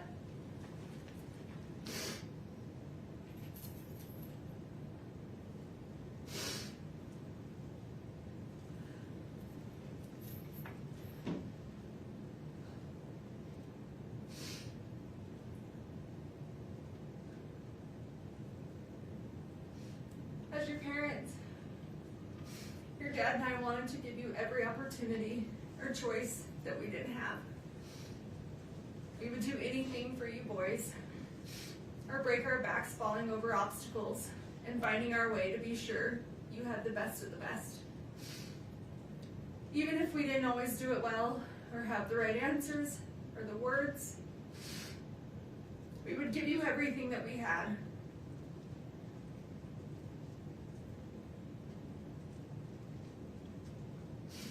But the one thing I can't give you boys are the answers that you want the most. Because I can't give you something that I don't have. An explanation that I just don't know.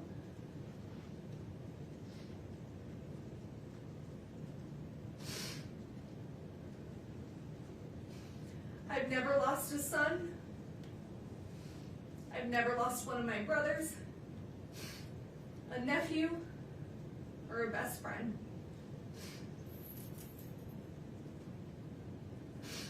But I did grow up with a single mother, and I have lost my father.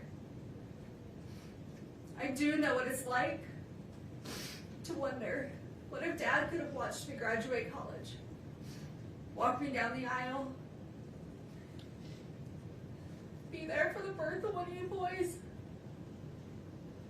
If only Dad were here. I do know what that's like.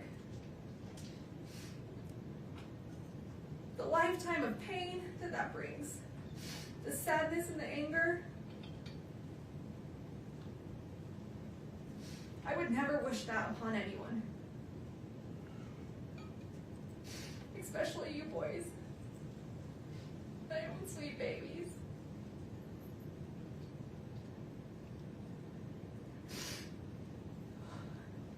It's a lifetime of what ifs and if onlys. An empty hole in your heart where your dad dad's supposed to be. He's supposed to fill. He's supposed to walk through life with you, with us, with our family.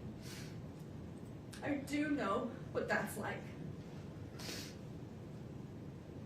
So murder, an attempted murder, 4 years later, and it's still hard for me to say those words out loud. They get caught in my throat.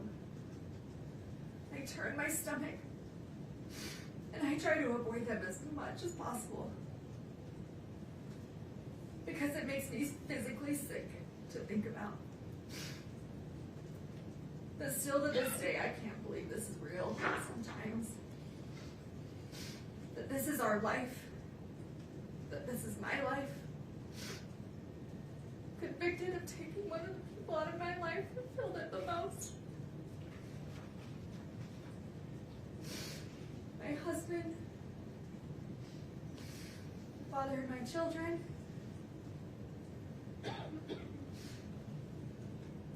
still in shock and still in disbelief.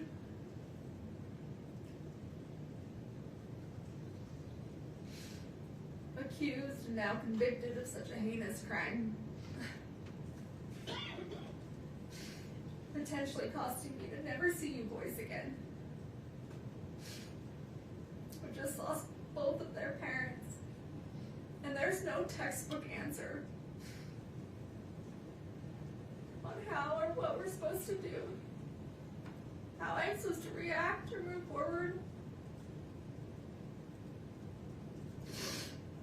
And I'm so sorry you boys are being pulled through the middle of this absolute chaos. Between two families fighting that both love you so very much. Trust and assets, our home, none of it matters. You boys are what matter. Your safety, your health, mentally, emotionally, all of that should be being prioritized. I will and have always prioritized your safety. I am your mother, and that is my job. And for anyone to scare you otherwise is just cruel and heartless.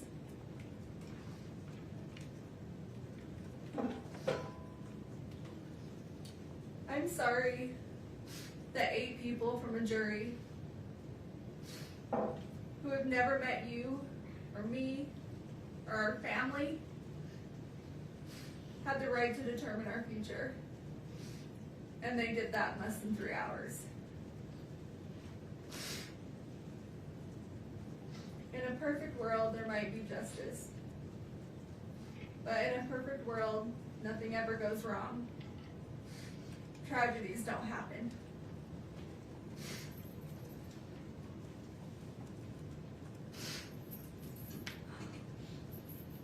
Some think a verdict or the sentencing will be the answer that they seek or that they need, but it won't. It will only give them something else to think about for a while. It may help to disperse some of their hurt or their resentment, but it won't relieve it. This grief will outlive us all. The hundreds of lives that this has affected. The lifelong trauma you boys have suffered this last 4 years will outlive us all. You haven't had to just endure losing one parent, but losing 2. And no child should ever have to go through that, especially when one was an unforeseen tragedy, and the other based on injustice and a system we're supposed to trust.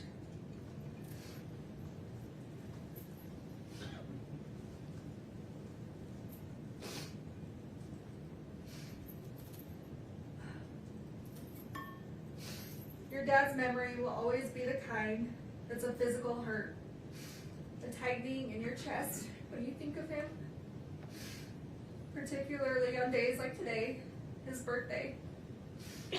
because he was so loved that no verdict or sentence will ever be able to release that kind of suffering.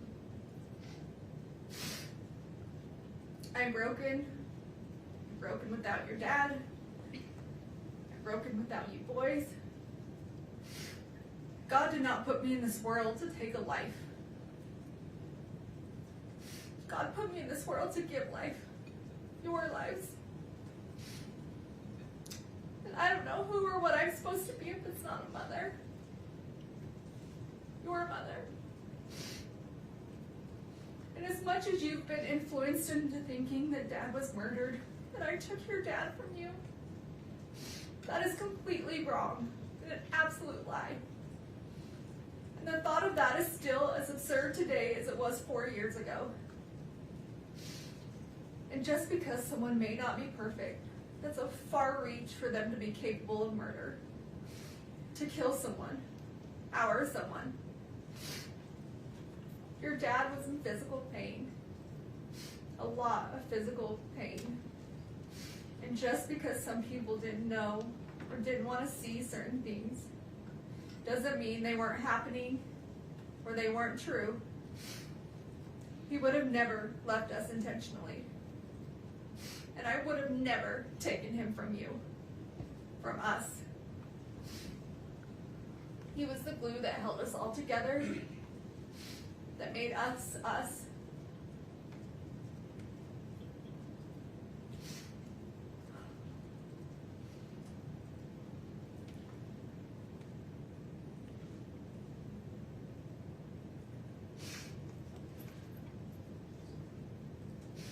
Every little boy needs their father. Because he's supposed to teach you the things that I could never explain.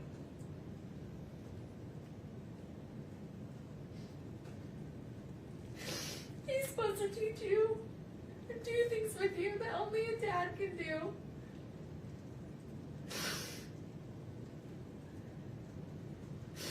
And only he could give you those life lessons between a father and a son.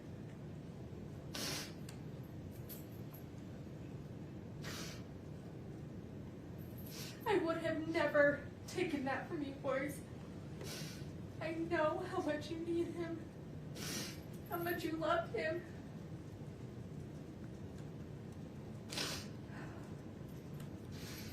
How much you aspire to be just like him.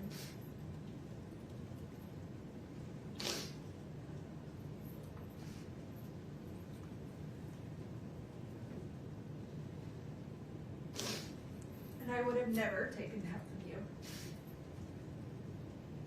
And I'm so sorry that I can't bring him back. For you, for me, for our family.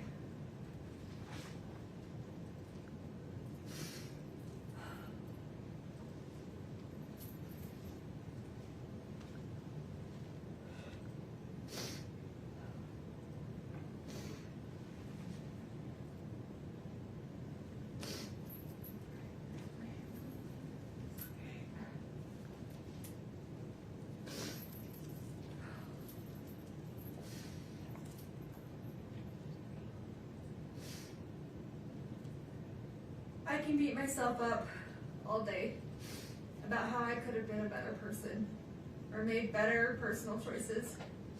And I can understand and accept you boys being upset about those things. But murder? No, absolutely not. I will not accept that. And I will not be blamed for something I did not do. I will appeal and fight these charges no matter how long it takes. Not because I have anything to prove to this court, to the state, to the Richins family, or to the world, but I do have something to prove to you three. I do care what you boys think, and I need you boys to know the truth. And because of that, I will never quit or give up on this fight for justice, the truth, and coming home to you. So please, I know that right now, you may not believe me. That you believe I took Dad from you, and that's okay. I still and will always love you. and I'm asking that you please just don't give up on me. I'm coming home. Not today, not this year, but we're going to make this right. Our justice system will get this right, although this courtroom can't seem to. We have a long road ahead, but I will never quit fighting my way home to you boys. I love you more than these words could ever express. I loved you before I ever met you. And I will love you long after I'm not here to say it. And every minute of every day, I miss you boys more and more. And I think about how much I wish I could be with you, and this nightmare would go away, and we could have our family back. This entire situation isn't fair to anyone, but it's especially not fair to you three. And you boys are all that matters. I want to remind you just how strong you are, that you are loved by so many, and I am beyond proud of you, of everything you have overcome, everything you have achieved, and how much you bring into this world.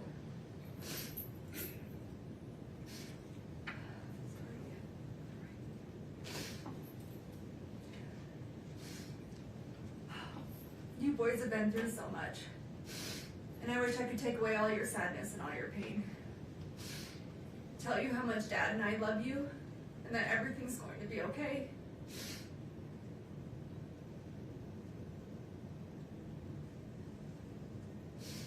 I wish I could count the freckles in your little cheeks.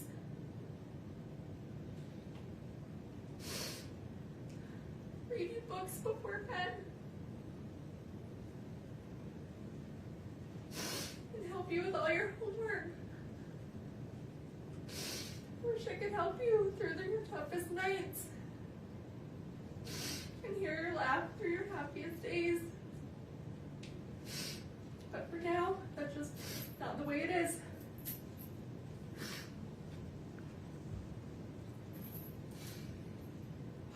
We have to be strong. We have to remember that our strength grows in these moments. We don't think we can go on. But we keep going on anyway, because we have to push through these hard days. Because in the end, at the end of this war, it will be so worth it. But I need you boys to always keep pushing through these hard days, because this will come to an end. I just need you to hang in there. Listen to your little hearts. Listen to your little bellies for the truth. Before you were told who to be and what to believe, remember who you are. Remember who we are. Remember our family. I will continue to call you every day, even if my calls are blocked. Just so you know that I'm here. I've always been here, and I will always be here. My cards, my letters, they will never stop. I will never stop. I love you forever, Mom.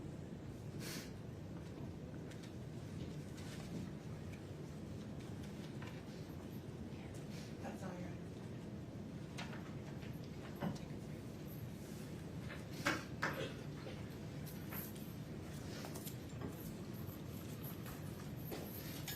All right, ladies and gentlemen, a fair reminder. While inside the courtroom, everyone involved in this process must be treated with respect.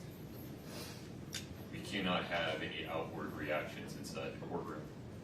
If any of you feel overcome with emotion, frustration, anger, whatever, of any kind, please remember just to look down. Keep your hands folded in your lap. The court has considered the following information. The evidence, information, arguments, and recommendations provided by counsel on the record today. The victim impact statements and other statements made on the record today regarding the appropriate sentence.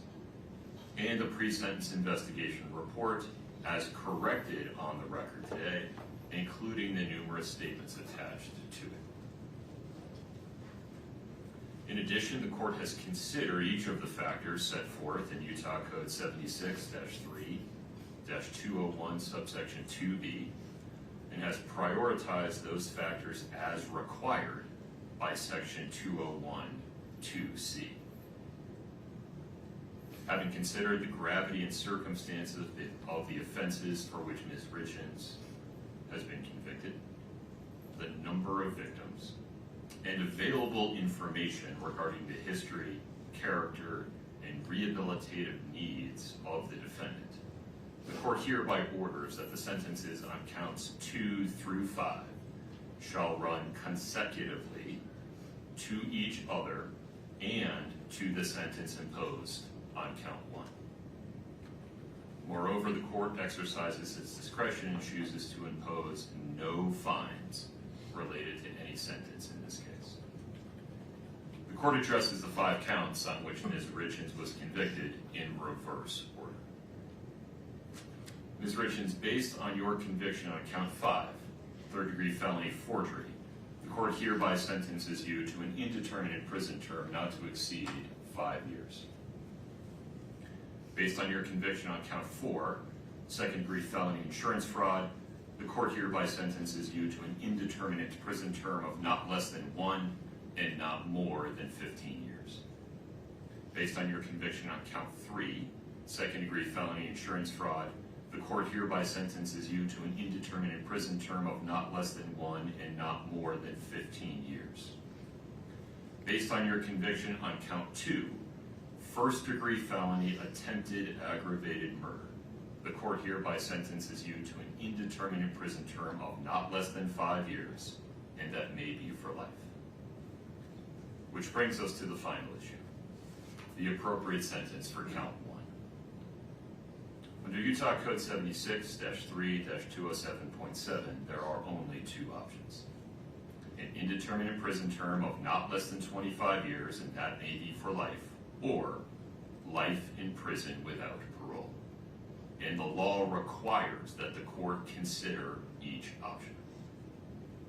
Under a sentence of 25 to life, and considering the effect of the 4 consecutive sentences, the time that Ms. Richins has spent in custody, and the current practices of the Board of Pardons and Parole, Ms. Richins would likely serve approximately 30 years in the Utah State Prison before receiving her first parole hearing.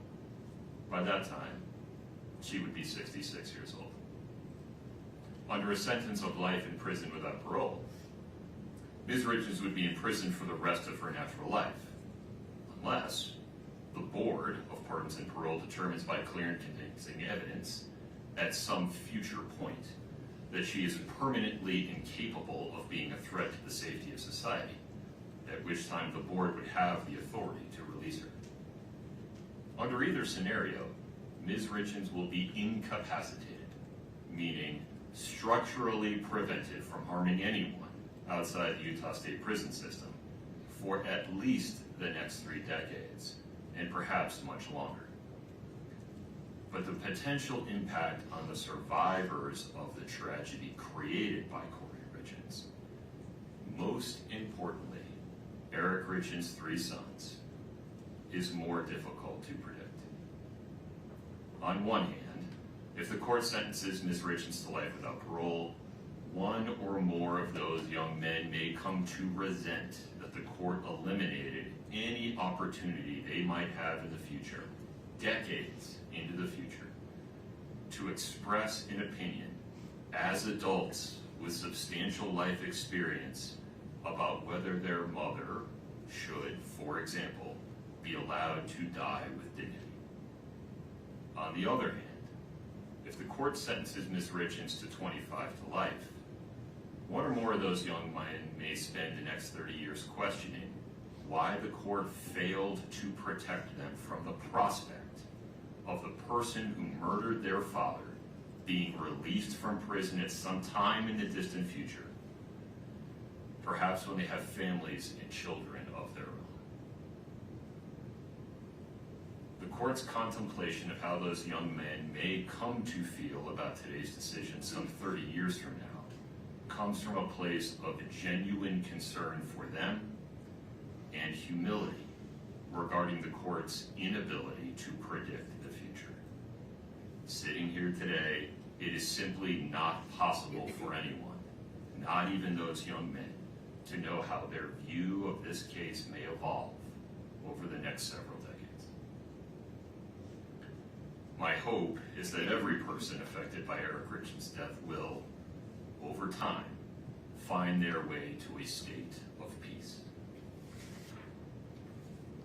As for today, the court's duty is to make a decision, a weighty, long-lasting decision based on the best information available today. And the bottom line is this: Kouri Richins was convicted unanimously and beyond a reasonable doubt of attempting to murder Eric Richins, her husband, and the father of their 3 children. And then, having failed in her first effort of spending the next 17 days not changing course, but doubling down, preparing to try again, and ultimately completing the act through the administration of poison. And for what? Money. All for pecuniary gain. A person convicted of committing that sequence of acts in that way and for that reason, and who causes the absolute tragedy that has befallen Eric Richins' sons and family. A person convicted of those things is simply too dangerous to ever be free. Accordingly, Ms. Richins, based on your conviction on count 1, first-degree felony aggravated murder, the court hereby sentences you to life without parole. You have the right to an appeal. You must file a notice of appeal within 30 days. You have the right to be represented by counsel on appeal. Mr. Bloodworth, anything further? No, Your Honor. Ms. Lewis, Ms. Nestor. Your Honor, we anticipate filing a motion for a new trial and would like a date set. We have a substantial record in this case. We will file a notice of appeal of the conviction and the sentence and ask that everything be stayed pending the motion for a new trial as we're entitled to do under Rule 4B. Excuse me, but we think we need sufficient time to file a motion for a new trial based on the substantial record that exists in this case, longer than the typical 14 days, because this is not only the trial itself, but the years of litigation and motion practice that preceded the trial. We were hoping that we could get an agreed deadline of 90 days to file a motion for new trial, mainly because for half of June I'm out of the country and for half of July Ms. Lewis is out of the country. Normally we would ask for 60, but there's going to be a month in there where both of us aren't available. So we're asking for 90 days. All right, Mr. Bloodworth. Your Honor, the state objects. The rule provides for 14 days. You can't imagine this is a decision that was made today, I think. Counsel's had the last 53 days to prepare the motion, 14 days pursuant to the rule. I appreciate that it's a lengthy record in this case, but the issues available for the trial are fairly narrow. The state recommends the 14-day time period as provided by law. There is one other thing, Your Honor, on that as to why we need the extra time. So we have asked the county to retain an expert to assist to do a declaration for attached to our motion for new trial, and it's going to require us to go before a separate entity to decide whether that funding is approved, and that just takes time. So that's another issue we need.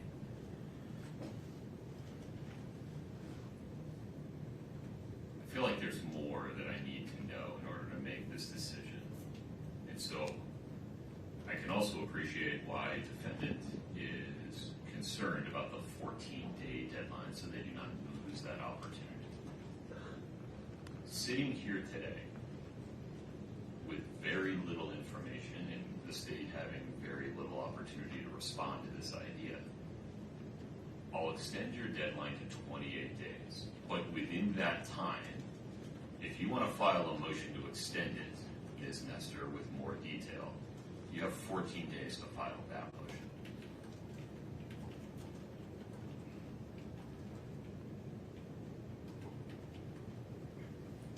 Dr. Katz, for clarification, so the court... 14 days from now, they have an opportunity, they have a deadline to file a motion to extend the 28-day deadline. If they don't, it's 28 days. Gotcha. I acknowledge that that 28-day deadline may cause practical difficulties for the state's team, and if I need to extend the state's response deadline, I will certainly give that fair consideration. Understood. Ms. Nestor, Ms. Lewis, anything else today? No, sir. Ms. Richins, you are hereby committed to the Utah State Prison and remanded to the custody of the Department of Corrections. This court is in recess. Please follow the deputy's instructions. We're off the record.